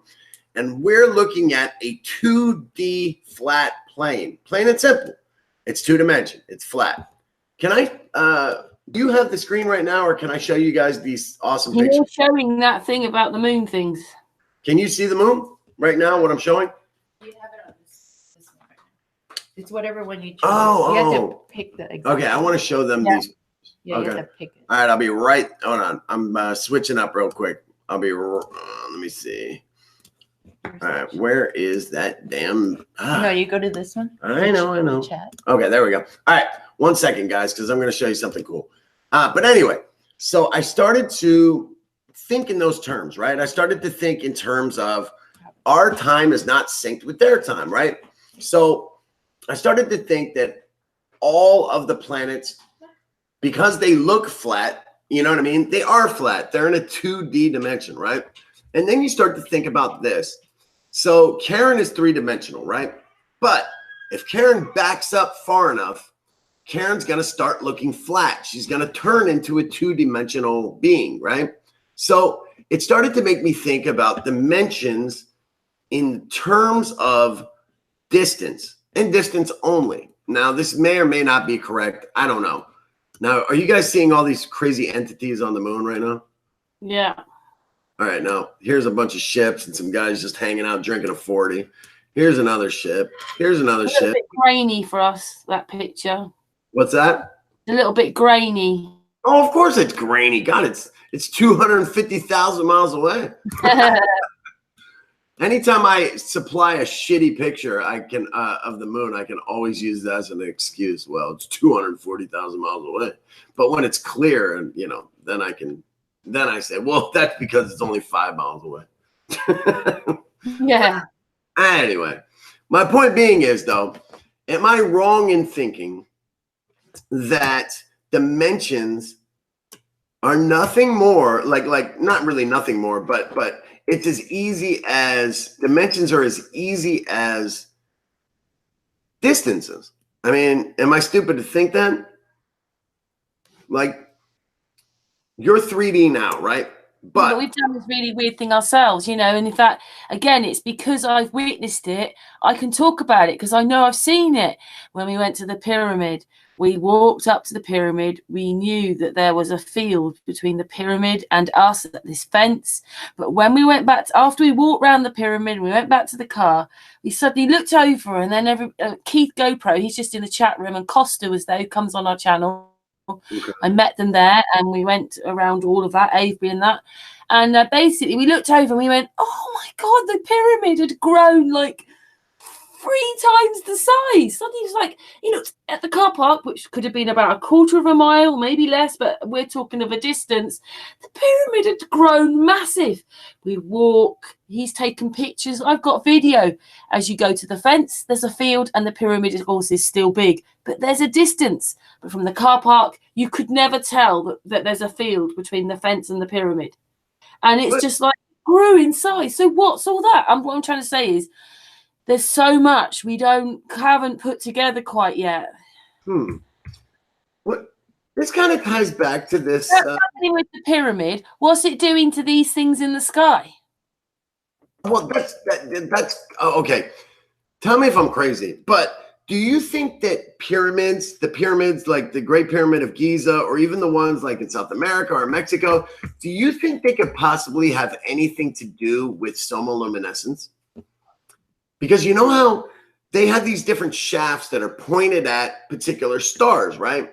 And they have found evidence of water being inside of the Great Pyramid of Giza, you know. And so what if they put water, they diverted the Nile, right? And they sent water into the Great Pyramid of Giza. Now, they know that if water was in the Great Pyramid of Giza and it was rushing water, it would make this like ginormous thud, like almost a what's that called? A sonic boom almost sound on the bottom as the waves would crash into the bottom of the pyramid. So what if those sound waves were to travel out of those very small tunnels and portways that they have cut out of them? And what if those were the original sources of things like stars through somoluminescence? Do you think that's possible? I know it's a slightly different thing, but we had Marie Wheatley on the other day, and everybody associates all the things with Silbury Hill and all that with the sun, but a lot of these things actually were about the moon. Oh, what do you think? Kick one to me, please. Also, the long barrows and this is how I think they want us to believe in aliens, because there were other headed people, elongated headed people, and although they were a bit different here to the ones in Caracas in Peru, they still had elongated heads. This was women based. These things had lots of female skeletons in there. But what I'm saying is they can now say, oh well, those are aliens, but they're not. They're just another species of humans. Yep. With an extra chakra in them. Yeah. And what it is that they're beginning to find them everywhere.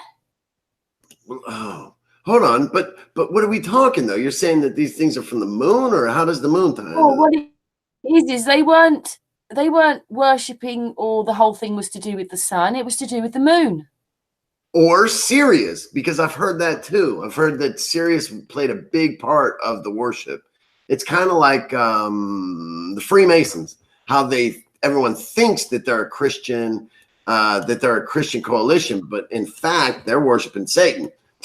You know what I mean? Well, I think, if we were living on a film set and everything is virtual reality because we're on a film set, all I can think of is I go back to that film with Arnold Schwarzenegger when, he's gone to Mars and basically saves everybody by getting the air machine to work. Yeah, I'm thinking, I know that we have angelgeezer.com who comes on our channel, and he'd like to rebuild them because he just sees that these things are amazing and they are a complex of creating energies and things. And the other thing as well is that through him, I realized that the three pyramids are on different levels, but they all line up internally. So internally, everything measures up, but outwardly, they're on different levels on the ground. And, there's all that part of it. But I'm thinking, this isn't how we were made, is it? Like we've stumbled across the things that gave us life. I'm going to show you something crazy right now. I mean, wouldn't that be crazy? I mean, that's a bit way out, really, because everybody thinks there's other things. And then look at even Martin Leaker's work. No matter where there was houses, there was always a pyramid. Drawings. They're in the drawings, old drawings. I love how you say drawings. That's awesome. There is this famous, I don't know. I'm a nut like that though. There's this painting that I came across. First off, let me say this one thing. Why can't God be a woman, though? I mean, like, I keep hearing like every time people talk about creator, and no one ever bounces the idea, like, why can't God be a woman? Like, I don't get that part. And so it seems in all the old cultures it was female based, so we were right brained, and now we're left brained at the moment. We've gone into the male one, but really we were right brained. Even the writing's been changed and put the other way and everything.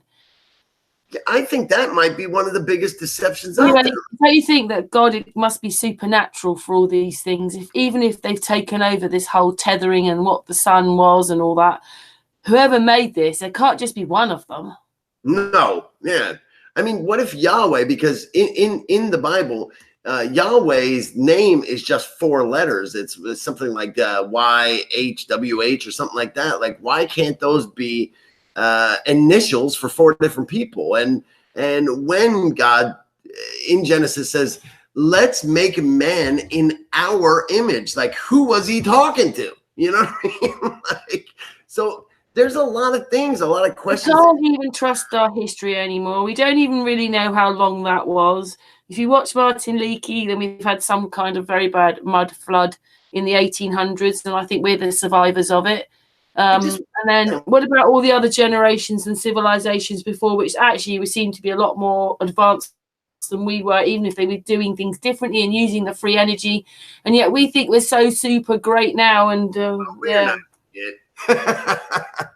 Look at this painting. Can you see it? Or is it on your screen? You can see it? Mm. Hold on. Is that a yes or a no, Karen? I can't tell. Yes. Okay. So do you see anything missing from this painting? This is a very famous painting of Napoleon at the Sphinx. What's missing? The pyramids. Yes. But take it a step further. Look in the background. Do you see something strange in the background here?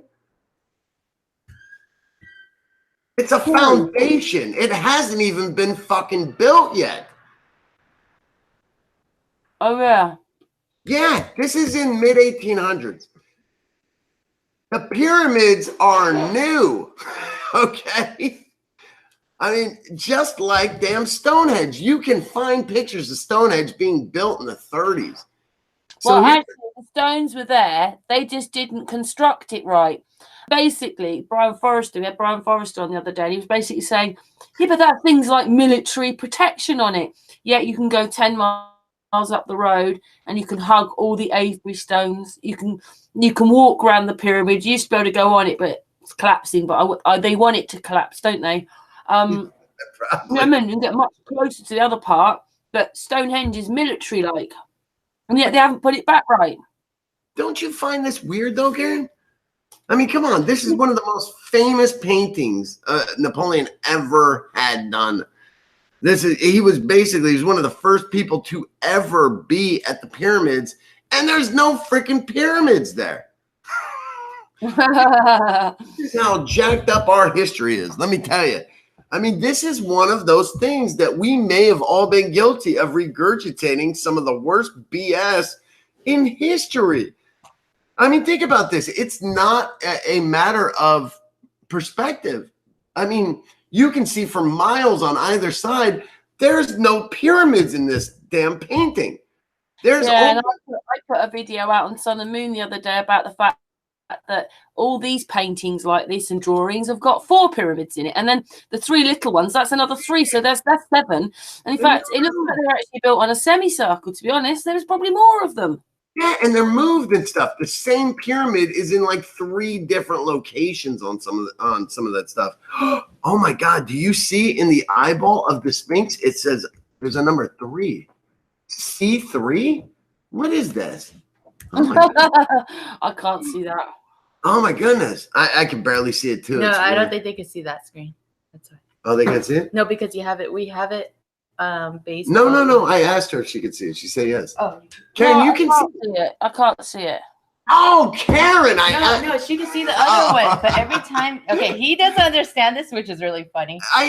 Because I asked her, I was like, "Can you see the painting?" Yeah, you can see the painting. Oh, okay. But that's another screen. You are on Photoshop now, so. I am so confused. You need to screen share this. Help me, IT guy. Yeah, he is lost. I just went to Walkrex. Sorry. Here, let me just show you what he can see. Because here I am kicking. No, she can see this. I'm kicking all this knowledge, and nobody even got to see what I was even talking about. No, they did. They're not seeing this. Oh, okay. Yeah, we saw Napoleon, and there was no pyramids. There's no pyramids. Is it this one? Dude, is that so you already did a video about this the other day then? Is it this one? Well, about the fact that a lot of these old drawings, there was 4 pyramids, bigger ones, and then obviously there's 3 small ones, isn't it? Because they are little pyramids. Because there's three of them, and those are the original ones. Those are the real old ones, and then there's the 3 giant ones. Yeah, bring it up to the huh? I saw it in the eye. Yeah, you see it. It's like G3 or C3. I can't really tell. But look at the nose, all right? It literally has wiring in it. Look at that. So essentially, that thing's not made out of stone. It's made out of, what's the word? Like a skeleton almost, you know? Dude, we are getting gypped on this Egyptian crap. I'm telling you right now. These guys been lining up. No wonder they won't let anyone carbon date anything or touch anything. Maybe this is a virginal number. The who? A virginal. A virginal number. What does that mean? Anything they don't understand, they put us 4,000. Well, anything they don't want to move on is 4,500 years old here. Yeah, exactly. Check this crazy shit out in the back here. There's like in the digital noise, you can see some sort of like robot or something. Here, check this out. Oh God, I need to find a better quality one. This is such crap. Yeah, I can't enlarge it at all. You know, it's weird. It's like they did such a detailed painting of this, right? That you can actually see. Look, you can see a volcano in the back. You can see the foundation of the pyramids that haven't been built yet. Everyone, please take note. Your friend Andrew is here for you to uncover these lies in the skies and on the ground. If you look at the top of the Sphinx's head, there's freaking wires coming out of it. Look at that thing. Right there, right there. Oh my goodness. Oh yeah, so I mean, this is a painting of what they're seeing. So there's some No. Don't you try to. No, so they're throwing in clues. Is what I'm saying. Yeah, is that they're throwing in some truth here. C3PO. That's what that is. C3, and then he has no P or. So this is a real painting painted a few hundred years ago. So how would they have had all that then? No. 100 tops 150 years ago. I believe this was like 1850s, right? Something like that. My point being is, Boogie Man is going to rewrite history. I'm tired of these lies, Karen. I'm coming to the UK immediately. You and I together are going to rewrite history. We're starting with the sphincter. That's what we're calling this thing from now on. No longer is it the Sphinx, it's the sphincter. Because it's a load of poo-poo. Guys, I'm checking out. I'm going to go relax with my wifey poo. We do have another live show. Oh my God, we do. Yeah, I was trying to remind him. Oh my God, it's Friday. Usually on Fridays we do Karen, it's Boogie Down Fridays. Come join us tonight. It might be really late for her. Yeah, I need to swap channels. Oh, you make me sound like a whore. Well, before you actually leave this hangout, even when we go off air, can you leave those links for Rich? That's why I can't wait to get his phone call where he's like, Boogie Man, please teach me more. Well, and I'll be like, young grasshopper, please take a seat. Because he does a lot of experiments and stuff, and that's why it's going to be really cool to folloll up with him. I can't wait for that phone call. So that's why January we'll Can I tell you, Karen? We get these phone calls just like Rich. They never believe us, and that's okay because we love that stuff. He wants everybody to Yep, do they that call show. us months later like, oh my God, what else have I been missing? Oh, what's happening? And I'm like, it's all a simulation. Ugh, you're going to die. No. Like, Okay. I can't. We'll say goodbye on air, right? And we'll say goodbye to each other off air because you're going to put the links for Rich. But thank you, everybody in the chat room. There's too many people to mention, I think. But to the chat room. Thank you, guys. And I hope you enjoyed. I had a blast. Yeah, that was really cool. Yeah. Thank you, Karen. And our first time with Mr. Thrive and Survive. He's doing, He's doing a lot. He's doing cool stuff. Thrive and Survive on Sun and Moon. Yeah, thank you to everyone in the chat room, and thank you so much for explaining Sky Dome Atlantis. Anyway, started. I know, guys. As you can see, it was very complicated. Barely scratched the surface. So. Check into the channel. Let me blow your minds. I'm going to teach you guys how to use this photography technique. Do not take my word for it because I want those phone calls. I want you to call. I want you to freak out. Why have they lied to us all these years? It's okay, brothers and sisters. I'm here for you. Lies get worse and worse. Oh my goodness. I love it. There's no more lives. Oh, there's another set of stuff. Well, very much enjoyed. Thank you for. Can I give a shout out to our website, our beautiful, beautiful, fun website, please? Go on then. The number 4, THEWOKE.com, forthewoke.com. Guys, it's like Facebook, except your parents ain't on there. Guys, you guys can come hang out. There's woke folks just like yourself. We are hanging out. We're talking. We're having a good time. It's free. Yeah. There's not even ads on there. Guys, it's a lot of fun. We get loony, all right? We're having a live event tonight, too. It's on the Boogie Man Channel. We have fun. And we have a blast. And then afterwards, we get on Discord for the after party, guys. And we stay on there until question mark. We never know. Usually 5, 6 a.m., whatever. It gets crazy. It does get crazy. Yeah. It's a lot of fun, and you learn a lot, guys. And you meet amazing people. You do. We've got a great family, a great community, and we're bringing everybody together, and we are welcoming you to it. So please come join us. SAMFU is there. Yep. Bling Bling joins us sometimes. Yeah, Bling Bling comes too. Andrew, just put a link actually on the post itself with your, with what you just said, the .com, and put and for Rich. I know. Don't say it. So we'll put it in the comments section then. Then that way everyone can have it. Yeah. So we'll put those for the woke links and everything. So for the woke. It's always a pleasure talking with Andrew and Becky. We've got a ladies' night on Thursday night if you're free. I know it's Thursday afternoon for you, but yeah, I could see. But yeah, I'll follow up with you on that Thursday. If you can make it even for half an hour or something, we would love to have you on as ladies' night. Okay.